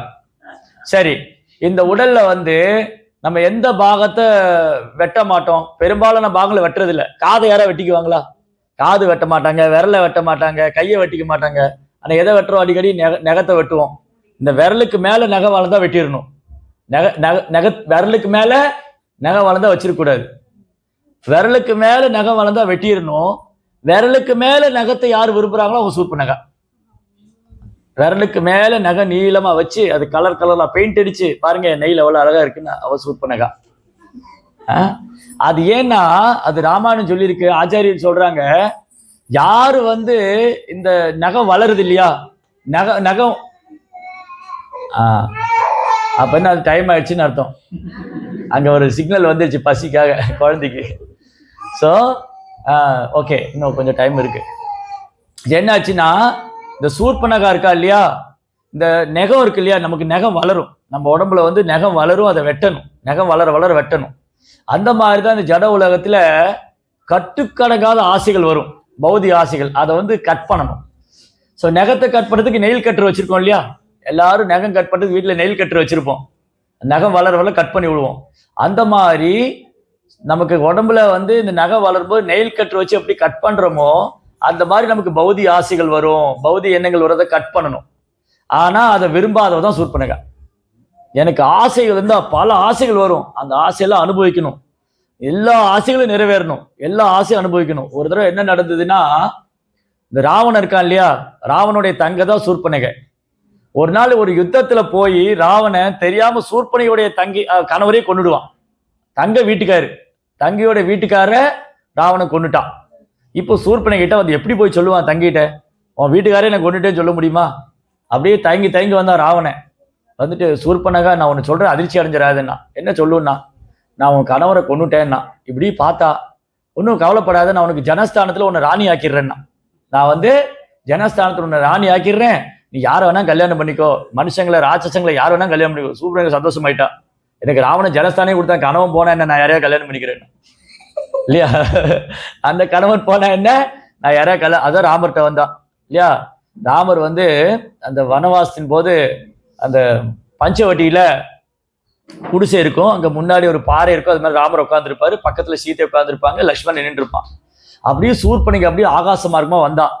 ராமனை பார்த்தோன்னே அவ்வளவு அழகு, அப்படி பச்சை மலை போல் மேனி, இப்படி பச்சை நிறத்துல மேனி, பறந்து விரிந்த தோள்கள், முழங்கால் வரை நீண்ட கரங்கள், தாமரை போல கண்கள். தோற்றத்துல பார்த்தா ஒரு பெரிய மன்னர் மாதிரி இருக்காரு, ட்ரெஸ் போட்டிருக்கிறத பார்த்தா ஒரு முனிவர் மாதிரி இருக்காரு, ஆடை உடுத்திருந்த பார்த்தா முனிவர் மாதிரி இருக்கு. ஆனா சூரியனை போல தேஜஸ், அப்படி தோல் எல்லாம் பார்த்தா அப்படி தோல் கண்டான் தோலை கண்டானார் கம்பர் ராமாயணத்துல ராமருடைய தோலை பார்த்தவங்க தோலையே பார்த்துட்டு இருப்பாங்களா. தோல் கண்டான் தோலை கண்டான் முகம் கண்டான் மலரை கண்டான் திருவடி கண்டான் சேவை செய்வான். யாராவது ராமருடைய திருப்பாதத்தை பார்த்தா சேவை பண்ணாம இருக்க முடியாது. அவர் முகத்தை பார்த்தா தாமரை பூ மாதிரி இருக்கும், தாமரை இதழ் மாதிரி இருக்கும். அப்படி ராமருடைய அழகு. அது சூர்பனகை மயங்கி போயிட்டா. ராமரை பார்த்தோன்னே சூர்பனகை இறங்கி வந்தா. ஓ மானிடனே, நீ இந்த ஜனஸ்தானத்தில் என்ன செய்து கொண்டிருக்கிறாய்? நான் இந்த ஜனஸ்தானத்தின் ராணி. நீ என்னை திருமணம் செய்து கொண்டால் நாம் இருவரும் இங்கு ராஜா ராணியாக வலம் வரலாம். அப்ப ராமர் சொன்னாரு, எனக்கு என்னமோ உன்னை பார்த்தா அழகா தான் இருக்க, அதுல ஒன்றும் இல்லை, நல்லா தான் இருக்கு. ஆனா பாரு, நான் ஏற்கனவே சீதையை கல்யாணம் பண்ணிட்டேன். என்னால உன்னை கல்யாணம் பண்ணிக்க முடியாது. என் கூட ஒருத்த வந்திருக்கான், அவன் சும்மா தான் இருக்கான், நீ வேணா அவனை கல்யாணம் பண்ணி அப்படி ராமர் என்ன பண்ணாரு, சூர்பனகை லட்சுமணன் தள்ளி விட்டாரு. உடனே சூர்பனகை லட்சுமணனை பார்த்தா லக்ஷ்மணன் பௌர்ணமி நிலவு மாதிரி இருக்காரு. அப்படி ஒரு தேஜஸ், அப்படி ஒரு அழகு. ஓ, லட்சுமணன் பார்த்தா இவனும் அழகா தானே இருக்கான். மானிடனே, நீ ரொம்ப அழகா இருக்க, நீ என்னை கல்யாணம் பண்ணிக்கிறியா? நான் இந்த வனத்தோடைய ராணி, நீ என்னை கல்யாணம் பண்ணிட்டா நம்ம ராஜா ராணியா சுத்தின்னு இருக்கலாம்னா. லட்சுமணன் சொன்னா, நான் என்னமோ உன்னை பெரிய புத்திசாலி தான் நினைச்சேன், நீ அழகா இருக்க, உனக்கு அறிவு இல்லைன்னு சொன்ன. அவ கோவம் வந்துருச்சு, என்ன நீ அறிவு இல்லைன்னு சொல்ற? ஆமா, நான் ராமனுடைய சேவகன், சீதையோடைய சேவகன். என்ன நீ கல்யாணம் பண்ணா அவருக்கு சேவை தான் பண்ணணும், அதுக்கு நீ அவரெல்லாம் கல்யாணம் பண்ணிக்கணும். ராமர்கிட்ட தள்ளி விட்டார். லட்சுமணன் என்ன பண்ணாரு, சூர்பனகை திரும்பி ராமர்கிட்ட தள்ளி விட்டார். திரும்பி ராமர்கிட்ட போனா, ஓ மானிடனா, ரெண்டு பேரும் மாறி மாறி விளையாடிட்டு இருந்தாங்க. கோவம் வந்துடும் சூர்பனகை. அந்த பொண்ணு பார்த்தா சீதா ரொம்ப அழகா இருக்கா, அவளை பார்த்து ஒல்லியா இருக்கா அந்த பொண்ணு. இவ இருக்கிறனாலதான் இந்த ராமர்கிட்ட விளையாடுறாரு, அவளை கொண்டு நான் ரத்தத்தை குடிக்க போறேன்னு சீதைகிட்ட போனா. அப்போ சீதை பயந்து போய் ராமர் பிரபு பிரபுன்னு ராமர் பின்னாடி போயிட்டான். ராமர் சொன்ன, லட்சுமணா, இந்த பொண்ணு இதோட விடக்கூடாது, அவ பொண்ணா இருக்கனால கொல்ல வேண்டாம், அவ ஒரு பனிஷ்மெண்ட் கொடுனா, அவ அங்ககீனம் பண்ணி விட்டுருனா. அங்ககீனம் பண்றதுன்னா உடம்புல ஏதோ ஒரு பாகத்தை கட் பண்ணி விடணும். அவர் ராமர் சொல்லணும்னு காத்துட்டு இருக்காரு. லட்சுமணன் உடைவாள் உருவினார், சக்குன்னு மூக்க வெட்டிட்டாரு. அவர் மூக்கு அறுத்த உடனே அந்த ஃபாரஸ்ட் ஃபுல்லா அலறிட்டா ஓடுற காட்டுல பூரா அந்த சூர்பனகை. அந்த காடு அதிர்ச்சி. அவ கத்துல அவ போனா அந்த ஜனஸ்தானத்துல 14 ராட்சசரோடு கரண் தூஷன் 2 பேர். கரண் தூஷன் 2 பேரும் 14 ராட்சசர்களோடு இருக்காங்க. சூர்பனகை மூக்கு அருந்து ரத்தம் சொட்ட சொட்ட வந்தா. சூர்பனகா, உனக்கு என்ன ஆச்சு? உனக்கு யார் என்ன பண்ண? அந்த கரண் கத்துனான். அவன் 2 பேரும் கோவேரி கழுத மேல ஏறி உட்கார்ந்துட்டு 14 ராட்சசரோட வந்து நிக்கிறான். அந்த சூர்பனகை சொன்னா, நீங்கெல்லாம் அசுரங்களா ராட்சசங்களா? அந்த 2 மனுஷங்க அங்க காட்டுல உட்காந்துட்டு என்ன இப்படி பண்ணிட்டாங்க, உனக்கு கொஞ்சம் கூடி வெக்கமான ஒண்ணும் இல்லையான்னா. அவன் ஒண்ணு ராமர்கிட்ட சண்டை போட போனான். 14 ராட்சசர்கள் வந்தாங்க ராமரோட சண்டை போட. லக்ஷ்மணன் ஓடி போய் அம்பெல்லாம் எடுத்துன்னு வந்தாரு. ராமர் லக்ஷ்மணன் எங்க போறேன்னு, அவனை நீ ஒன்றும் பண்ண வேண்டாம், சீதை பக்கத்துல நான் பாத்துக்கிறேன்னு. அப்ப ராமருடைய ஆயுதம் என்னது? என்ன வில்லு? ராமருடைய வில்லு பேர் என்ன? சாரங்கமா? அது கிருஷ்ணருடைய வில்லு பேரு. ராமருடைய வில்லு பேரு கோதண்டம். கோதண்ட ராமன். அப்படி கோதண்டம் எடுத்தாரு. அதுல ராமர் அந்த கோதண்டத்துல அம்பு வைக்கும்போது ஒண்ணுதான் இருக்கும். அது இழுத்து காது வரை இழுத்து விட்டதுக்கு அப்புறம் அந்த 1 4 ஆகி 4 8 ஆயிரக்கணக்கான அஸ்திரமா போய் அந்த ராட்சசங்க தலையெல்லாம் துண்டிச்சு, கை துண்டிச்சு, காது ரத்தம் ஆறு ஓடிச்சு. எல்லாம் இங்க அங்கேயும் ஓடுனாங்க. 14 ராட்சசர்களை ராமர் தனி நபரா நின்று வதம் பண்ணார். ஜெய் ஸ்ரீ ராமச்சந்திர பிரபுக்கு. இப்போ சூர்பனகா, அப்புறம் கும்பகர்ணா, வாலி, வேற என்ன பேர் பார்த்தோம்? சுக்ரீவன், ஜாம்பவான். ஏன் ஜாம்பவான் பேர் அவருக்கு? நம்ம யாரா கேட்போம், நீ என்ன பெரிய ஜாம்பவான்னா கேட்பாங்க. நம்மளை யாரா பார்த்து நீ என்ன பெரிய ஜாம்பவான்? ஜாம்பவான் என்னது? யாராலும் செய்ய முடியாத அசாத்தியமான செயலை பண்றவர். ஜாம்பவான் பார்த்தீங்கன்னா நீங்க ராமாயணத்திலேயே வருவார், கிருஷ்ண லீலையும் துவாரகை லீலையிலும் கிருஷ்ணாவுடைய லீலையிலும் வருவார். அப்புறம் வாமன லீலை பண்ணப்போ, பகவான் வாமன அவதாரம் பண்ணப்போ ஜாம்பவான் ஒரு ட்ரம்ஸை மாட்டிட்டு அவர் புகழ் பாடிட்டு 3 உலகத்தையும் அளந்தவர் ஜாம்பவான். ஜாம்பவானா அதீத ஆற்றல் படைச்சவர்னு அர்த்தம். ரைட்? இந்த மாதிரி ராமாயணத்துக்கு ஒரு பேரும் நம்ம வாழ்க்கையோடு சம்மந்தப்பட்டிருக்காங்க, நம்ம புலன்களோடு சம்மந்தப்பட்டிருக்காங்க. கழுத்து பணிவா இருக்கணும், காது தற்பெருமை கேட்கக்கூடாது, நகத்தை ஆசைகளை வெட்டி வெட்டி நகத்தை கட் பண்ணி வச்சுக்கணும், சூர்பனகை மாதிரி ஆசையை வளர விடக்கூடாது, வாலி மாதிரி ஆணவம் கூடாது, கும்பகர்ண மாதிரி கர்வம் கூடாது, ராவணன் மாதிரி மற்றவங்களை கதற வைக்க கூடாது. யாராவது வந்துட்டா, ஐயோ இவன் வந்துட்டானா நான் ஓடி போயிடுறேன்னு பாருக்கூடாது. ஐயோ இந்த பிரபு வந்துட்டாரா, அவர்கிட்ட பேசணுமே பழகணுமே தோணணும். நம்மளை ஒருத்தர் பார்த்தா நம்ம கிட்ட அன்பு செய்யணும்னு தோணும். ஐயோ இவரா ஆளை விடுறா சாமின்னு ஓடக்கூடாது. ராவண மாதிரி கதற விட்டுறக்கூடாது மற்றவங்கள. இந்த மாதிரி ஒரு கேரக்டர் வந்து ராமாயணத்துல நம்மளோட புலன்களோடும் வாழ்க்கையோடும் சம்மந்தப்பட்டிருக்காங்க. அதனால ராமாயணம் நமக்கு அழகழகான பாடம் கற்றுக் கொடுக்குது. எந்த மாதிரி பக்தர் ராமருக்கு பிடிக்கும், எந்த மாதிரி பக்தர் எந்த மாதிரி நபர்கள் ராமருக்கு பிடிக்காது, நிறைய இருக்கு. ஸோ ஓகே, அதனால இன்னைக்கு நம்ம ப்ரேயர் பண்ணிக்கணும். என்ன ப்ரேயர் பண்ணணும்? அயோத்தியா மென்டாலிட்டி வரணும் நமக்குள்ள. இந்த 3 நாடு இருக்கு ராமாயணத்துல. அது நம்ம அடுத்த சத்சங்கத்தில் அதை பற்றி நான் விவரமா சொல்றேன். ராமாயணத்துல 3 நாடுகள் சம்மந்தப்பட்டிருக்கும். அயோத்தியா, கிஷ்கிந்தா, லங்கா. ரைட்? அதை வந்து நம்ம அந்த அடுத்த சத்சங்கத்தில் அதை பற்றி டீட்டெயிலாக பார்க்கலாம். அதுலேருந்து நிறைய பாடம் நமக்கு இருக்கு. அது மாதிரி இந்த நம்ம ராமாயணத்தில் வர்ற ஒரு கதைகளும் சரித்திரங்களும் நம்ம வாழ்க்கையோடு சம்மந்தப்பட்டிருக்கு. ஸோ எப்படி இருக்கணும்னு ராமாயணத்தில் இருக்கு, எப்படி இருக்கக்கூடாதுன்னு ராமாயணத்தில் இருக்கு. அதனால நம்ம ராமர்கிட்ட பிரார்த்தனை பண்ணணும். நம்ம ஹனுமான் மாதிரி, சுக்ரீவன் மாதிரி சேவை பண்ணணும். அவங்க அளவுக்கு நம்மளால சேவை பண்ண முடியாது. அட்லீஸ்ட் அவங்க பண்ணதுல ஒரு சிறு சதமானமாவது, ஒரு 0.01% நம்ம பண்ணிட்டோம்னு சொன்னா நம்ம பக்குவமாயிடுவோம். அதனால இன்னைக்கு ராமநவமி அன்னைக்கு நம்ம ராமர்கிட்ட பார்த்து பிரார்த்தனை பண்ணணும். நான் பணிவான பக்தனா இருக்கணும், எளிமையா இருக்கணும், எல்லாத்தையும் அன்பு செய்யணும் அப்படின்னு பிரார்த்தனை பண்ணிக்கணும். ஜெய் ஸ்ரீ ராமச்சந்திர பிரபு கி, ஸ்ரீ ராமநவமி மகோத்சவ கி. சரி.